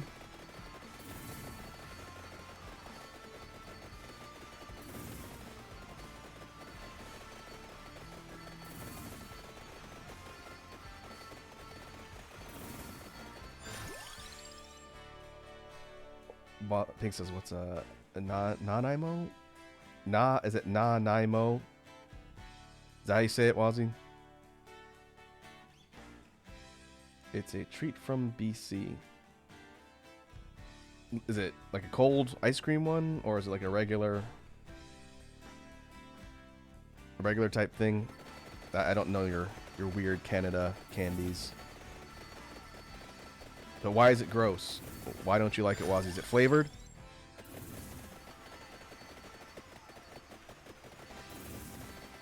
Dessert bar like a brownie.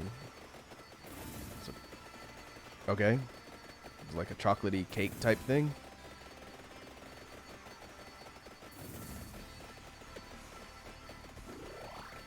I'm thinking maybe Wazzy just doesn't like chocolatey desserts.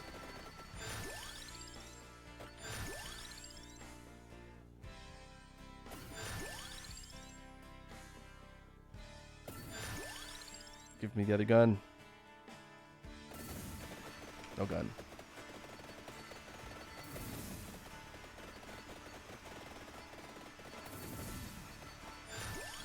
Wazzy says it's wafer, nut, and coconut crumb base with custard on top and a chocolate ganache topping.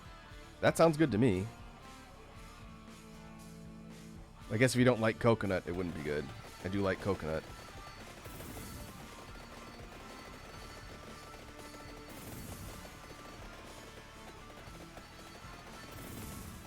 Wazzy says, I did not know coconut was in it. Well, yeah, if you don't like coconut, I can imagine why you think it's gross.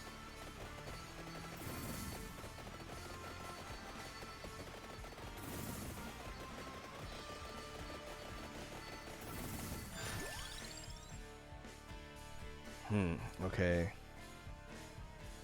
Let's see. We'll grab Skull now. I might regret that. That's going to make things harder. Now we're up to 60% curse.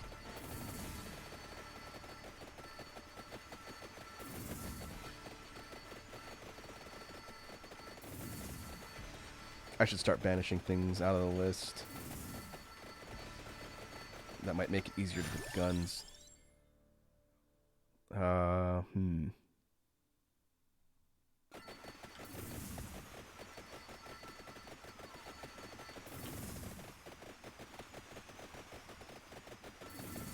Wazzy says Matt fooled me. I was betrayed. Does Matt like coconut? I know he's not here, but is he a fan of coconut?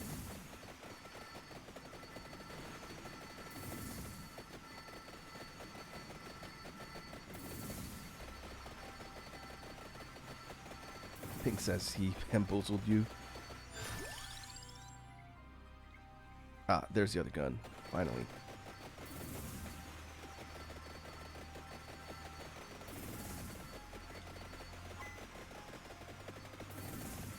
Wazzy says, Matt loves coconut. See, I keep saying, and he said it too, we are the same person.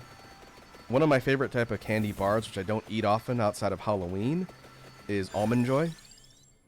I do like Almond Joy with that kind of coconut paste filling and an almond on top, and it's covered in chocolate. I like that a lot, but I don't really go out of my way to buy it.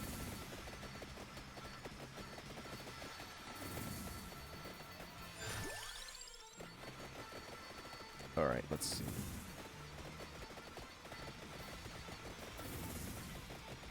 Wazzy says, we don't have Almond Joy. Oh, really? You have a bounty bar? I will keep that in mind. I have to go grocery shopping tomorrow, so I'll see if I can get some of the full-size Almond Joy bars and throw them in your box. Just for transparency. I know no one on stream.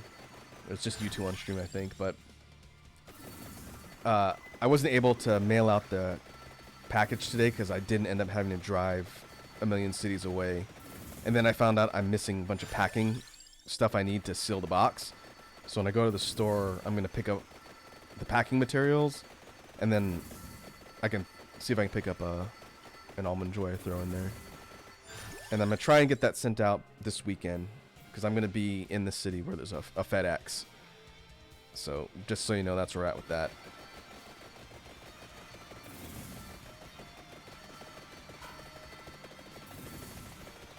Oh, we got some pretty dense waves. That's 100% a result of curse.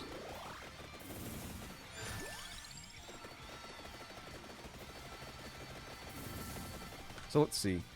We've got the evolve items for Rune Tracer, Ring, guns. I basically have a free slot because we're going to get Spellbinder further down. Wazzy says, I checked tracking. Yours is due Saturday. It got delayed because of the snowstorm. That might be a problem because I'm going to be out for Saturday evening. If it shows up, well, I'm going to be streaming in the afternoon. I'll listen for it, but if it doesn't show up then, I might have to either get it redelivered or pick it up on site because I'm going to be gone in the evening of Saturday. That's not a problem. I can pick it up at a FedEx site because I'm pretty sure there's one in the city where the folks live. So that's not a big deal, but yeah, I'll keep an eye out for it.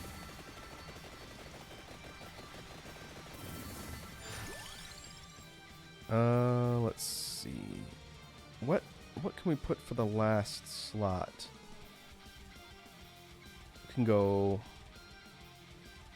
I think spinach makes the most sense. And then I can get the fire wand. Actually, nope, I can't. I'm gonna go song. So I guess we'll go spinach for damage.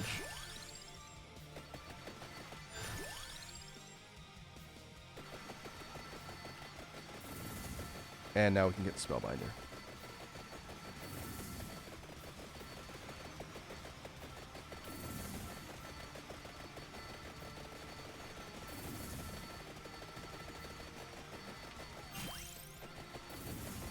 Spellbinder get. Now we can trek north. Slowly. And try and get the bracer for free projectile speed. With the 10-minute mark, I think level-wise we're doing alright. The high curse is making the enemy waves incredibly dense.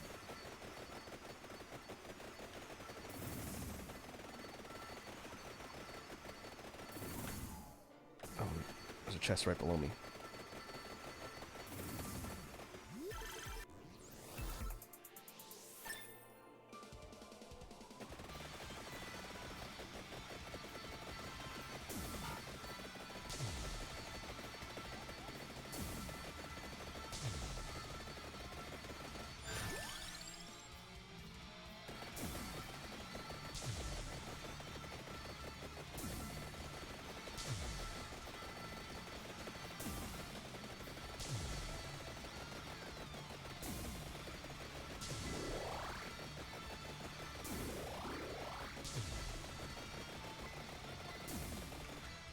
Got another clover.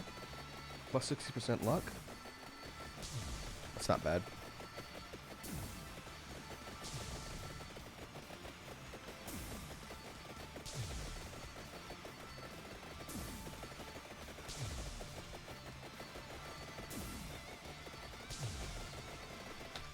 Oh, that's the Arcana chest. You get that.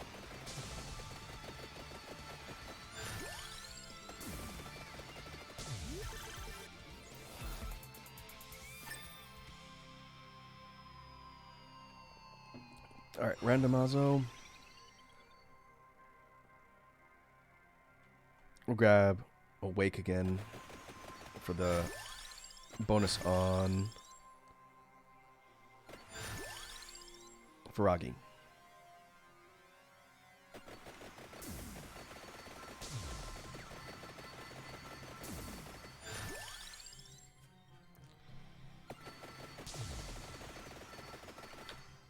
Oh man, we are a ways away from the gloves, the bracer.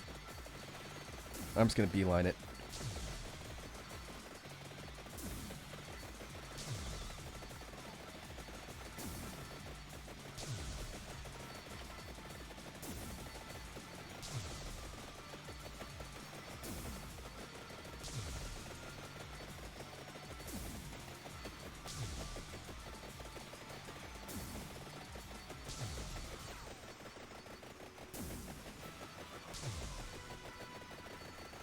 Another boss.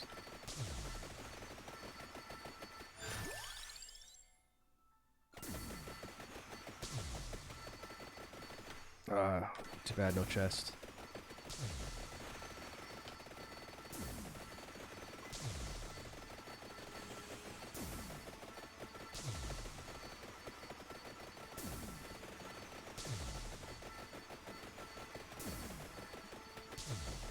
Walsey says, Yosuke from Persona 4 canonically likes Nickelback. Well, that is just another reason why Yosuke's a tool.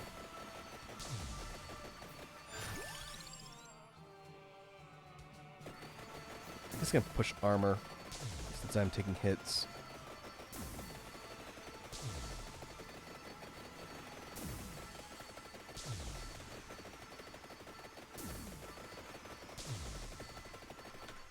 Okay, getting close.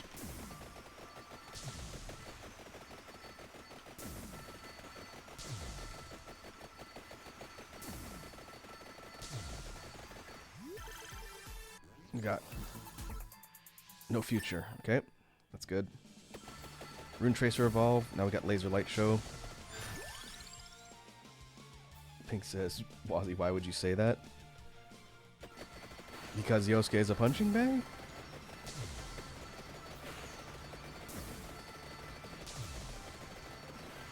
Ah, Pink says I like the Garbage Boy. Yosuke's a good character. Don't get me wrong, he's a really good character. He's just kind of a douche.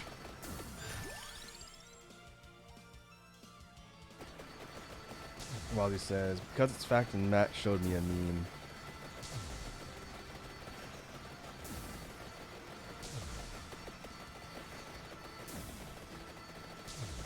Well, memes don't lie. Alright, almost there.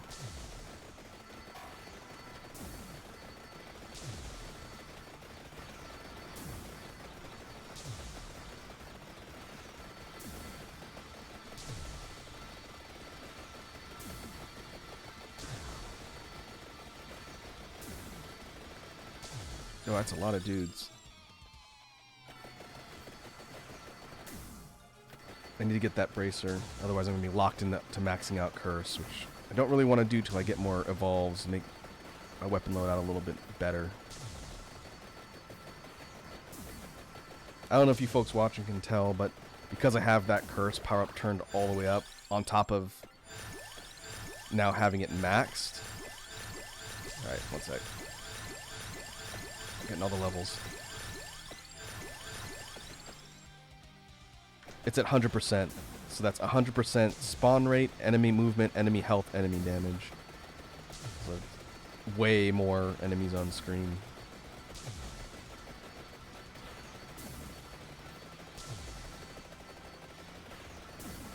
We'll see if this build can handle it.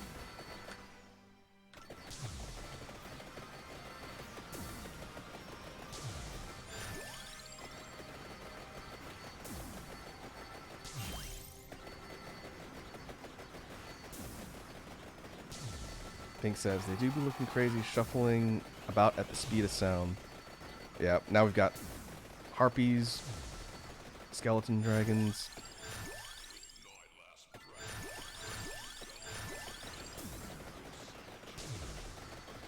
But now we'll see if this build's going to be stable enough to sort of auto. Well, this is, what's the worst kitchen instrument? I think kitchen instruments that are designed for one singular task are pretty dumb. I know I've seen one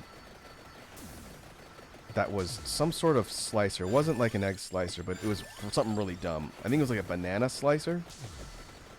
That was pretty bad. Well, it says, I think the meat hammer? Nah, tenderizers are important.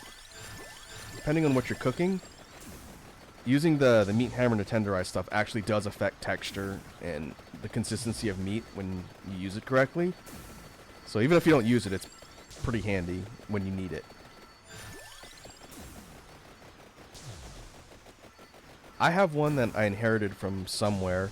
It's a whisk. It's I guess like an auto whisk. You know, like the wire balloon whisks that you use to mix stuff?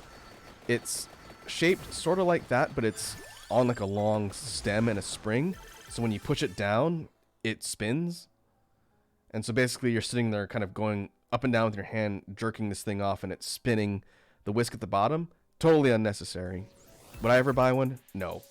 But someone gave it to me, and it's extremely gimmicky. You could just use regular hand speed and whisk and be perfectly fine. We'll go axe. Actually, no, I said I was going to go song. Alright, we're going to have to banish. So yeah, that quote-unquote auto whisk is the most useless thing, I think, in my kitchen.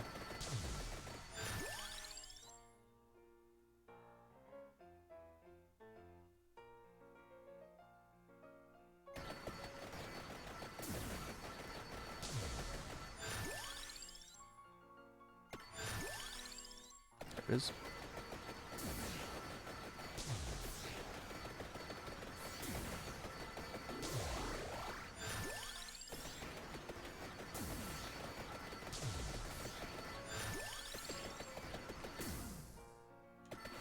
Oh, it's not going to take long to max that out. Then we'll get the evolve. We still need an evolve on the Bible too.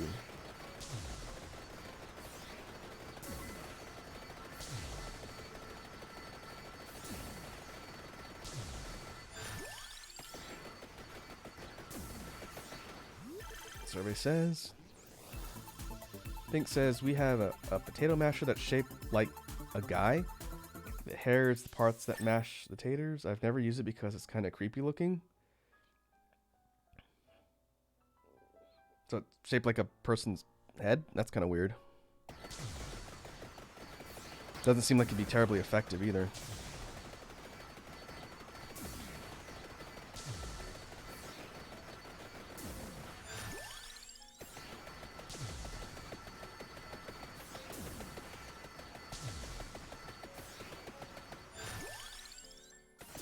Alright, 2 more levels on song. Let me get the evolve for that, and then our build is done. I just realized, instead of spinach, I should have gone tome. That's why my beams of death from Feragi aren't constant, because the cooldown, I guess it's not a big deal. The rest of the things I have in the build should be fine for defense.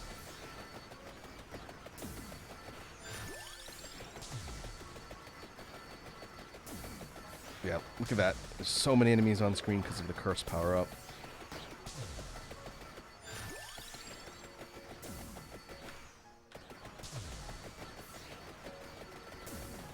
Probably going to get a level record here.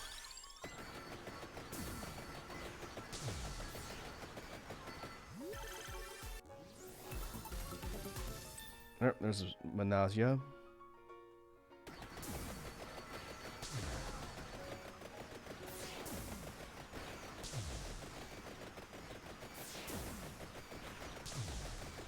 And that is everything maxed out. Now we just have to survive.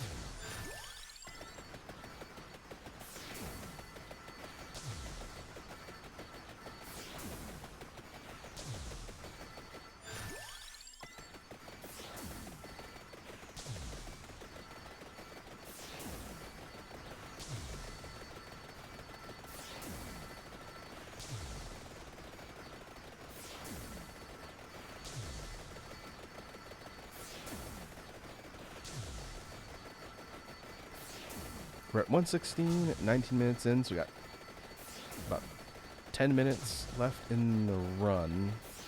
So far, we're doing all right. Watch, this says Pink, send me pictures. Yeah, you should put a picture in the Salt Table Sessions Discord. I want to see the creepy guy.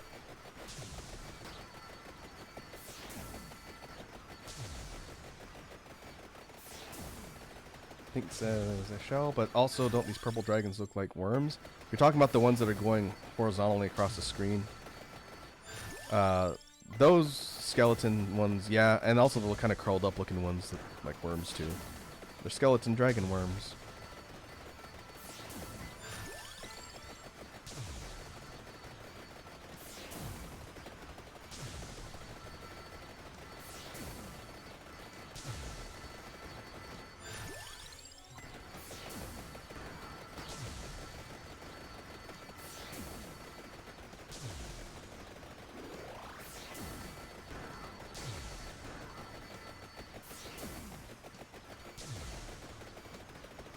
Are you talking about these ones that are on screen now? It's really detailed sprite. Like I said before, I think the sprite work in general in this game is really well done. Some of them are kind of repurposed from being references to Castlevania, and I think others are more unique, but as a person who really likes working on sprite art, I think it's really neat.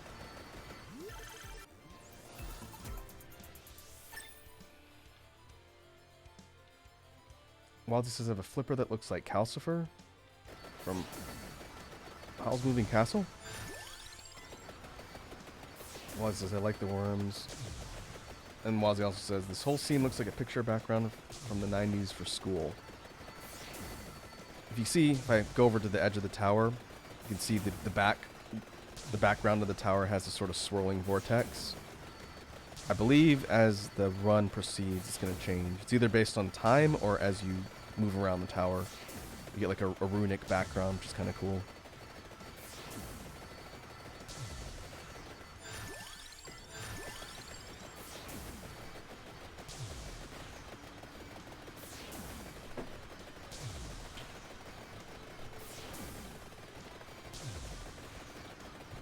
Alright, 21 minute. Should be the third and final arcana.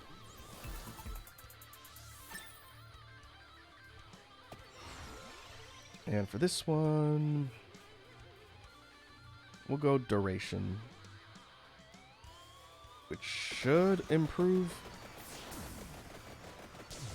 Feragi a little. It's hard to tell. But we really need this cooldown. Oh well.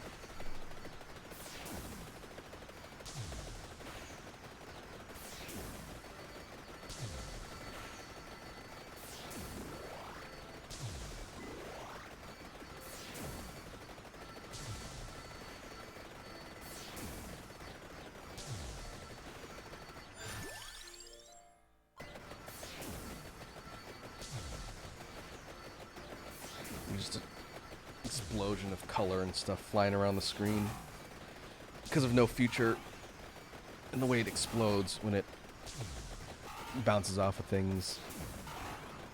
Once again, this is like the laser light show build.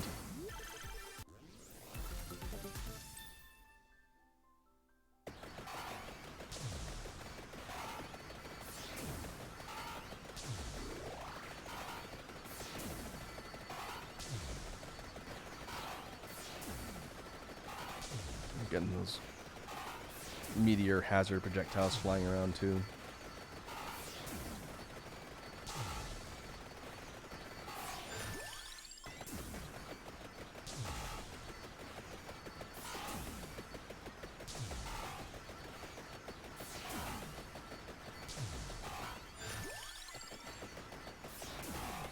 Because of the curse power up, the enemies are moving so fast, you almost can't really see them. But this does tell me that, maybe with the exception of the late waves, the boost from Arcana makes this particular type of build pretty viable. You need to be careful from like the boss. Like that boss took almost my entire health bar.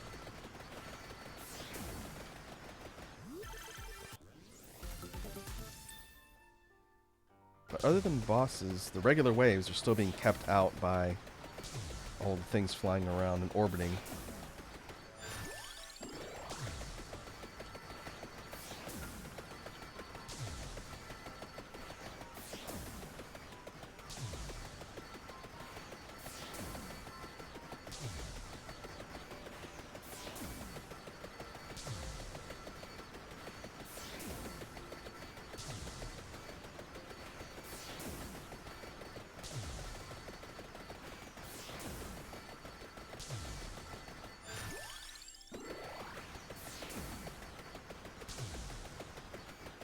Well, I can hear my computer spinning up. There's a lot of stuff on screen. Okay, 24 minutes.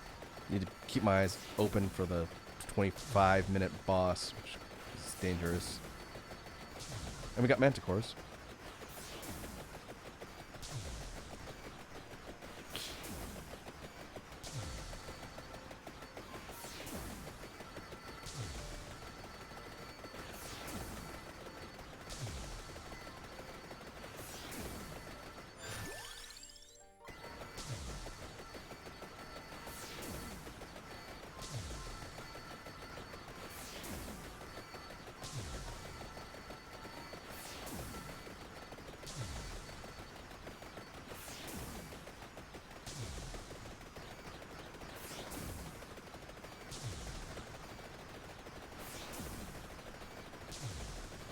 Well, the top and bottom of the screen kind of bounding which way the enemies are coming in.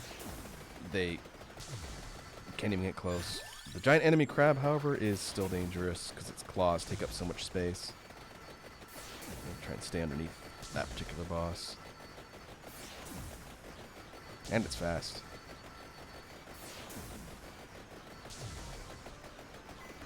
I really like that sprite. Oh, does the actual boss get bigger? Yeah, yep, that's definitely a big boy.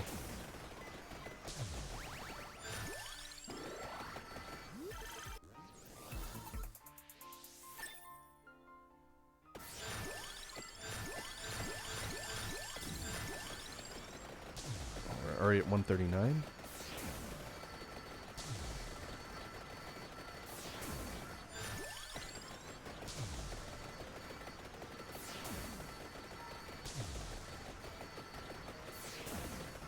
A little less than 5 minutes to go in the run. Looks like we're going to be okay, but we'll see. Again, the last couple minutes is usually where it gets the most dangerous. Oh, it's a lot of blood flows. And a cockatrice. Jeez. Alright, get off me.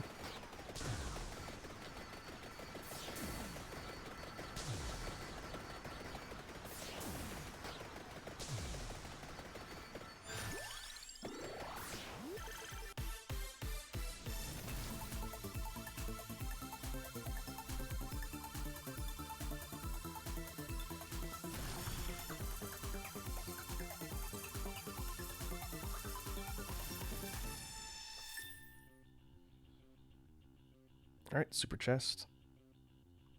Cash money.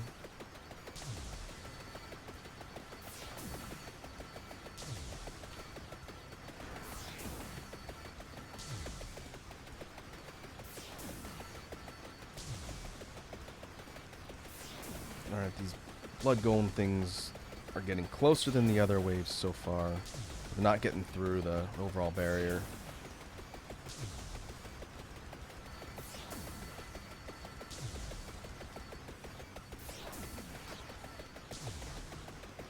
They are fast, though.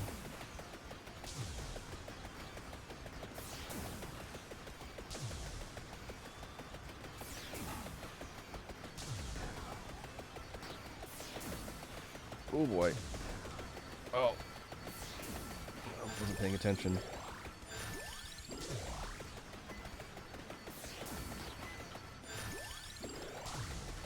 That's actually kind of dangerous.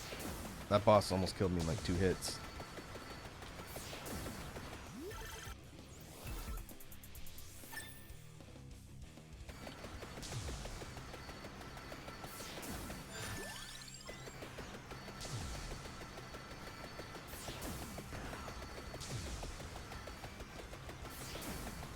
Okay, 2.5 minutes.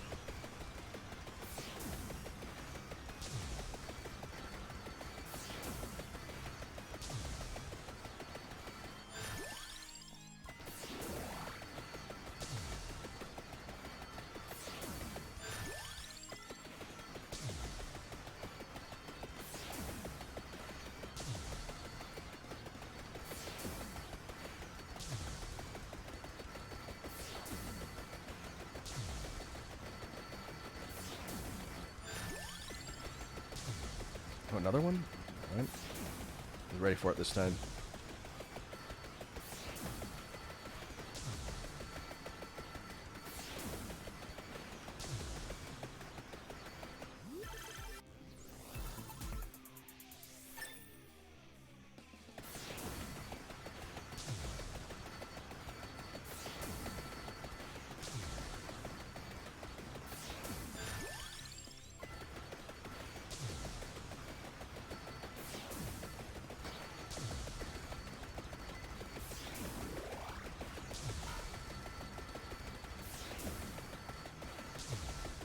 Alright. Last leg of the run. I think this is going to be the last one for the evening. I need to go eat dinner. Oh boy, now they're getting through.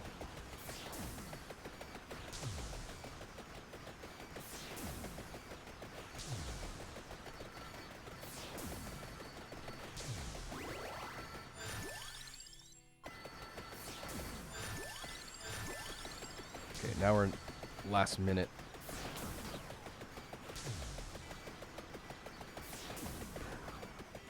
We got dragon worms. Look at the speed. Look at how fast they close. I think we're okay. The ones coming from the sides are so quick they're getting through my shields, but I think we're alright. Pink says it's like a worm rave. Yeah, I don't think anyone who's prone to epilepsy can play this game. There's so much on screen. It kind of hurts the eyes after a while, but this is definitely a result of the curse power-up because there's so much. Normally, it wouldn't be quite as bad even at the end, but 100% curse? Yeah, if I was playing this with Llama, who has her own innate curse bonus on top of what you can get with items, I might try that at a future run. Alright, and that's it. That's 30. There's Blue Reaper. There's the Red Reaper.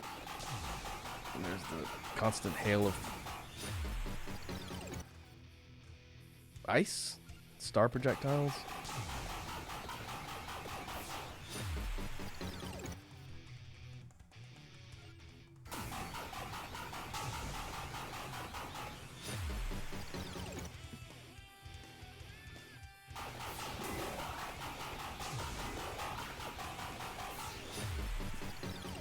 Is that it? Oh.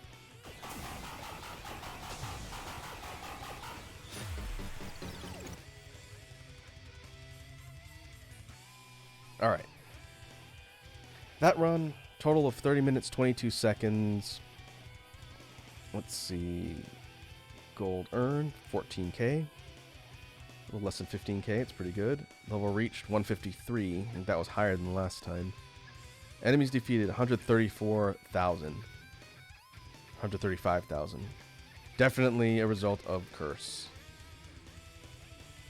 Having 100% curse means that many more enemies on screen, so that much more experience and total kills.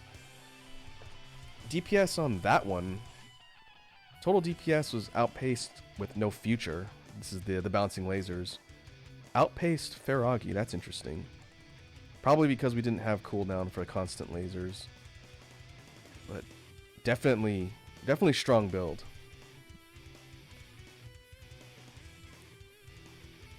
If we were to take a look at this character I'm talking about here, Llama, she gains a max of plus 20 curse, and she starts at plus 10.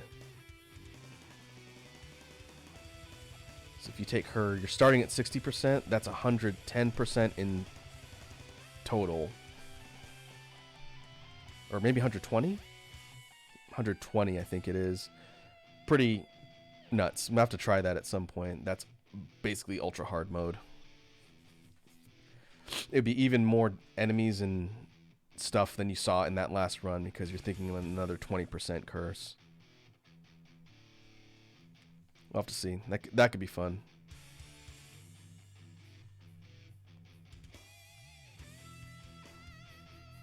But yeah, I think that will do it for today's look at the latest build in Vampire Survivors. When the next update drops, I'll probably be streaming this the following week. Since this one came out last week, probably another week and a half. I'll have to go and look and see. I have no idea when the next content drop is coming, but it is coming soon. Well, yeah, thanks to folks for hanging out. This was a good return to streaming. Gonna get back into the groove of things. Before we sign off, let me go see who is online. Hey, the Prince is back. He came back this week, so let's go raid the Prince. I have not been on his stream yet. So let's go ahead and pause this. Well, yeah, thanks again for hanging out, folks. We'll be getting back together tomorrow. I don't know what time yet. It's going to depend on the roof crew. But I'll be drawing stuff tomorrow. Be doing more concept work and character sketches. So with that, we will go to the outro, and let's go bother His Highness Prince Lemon.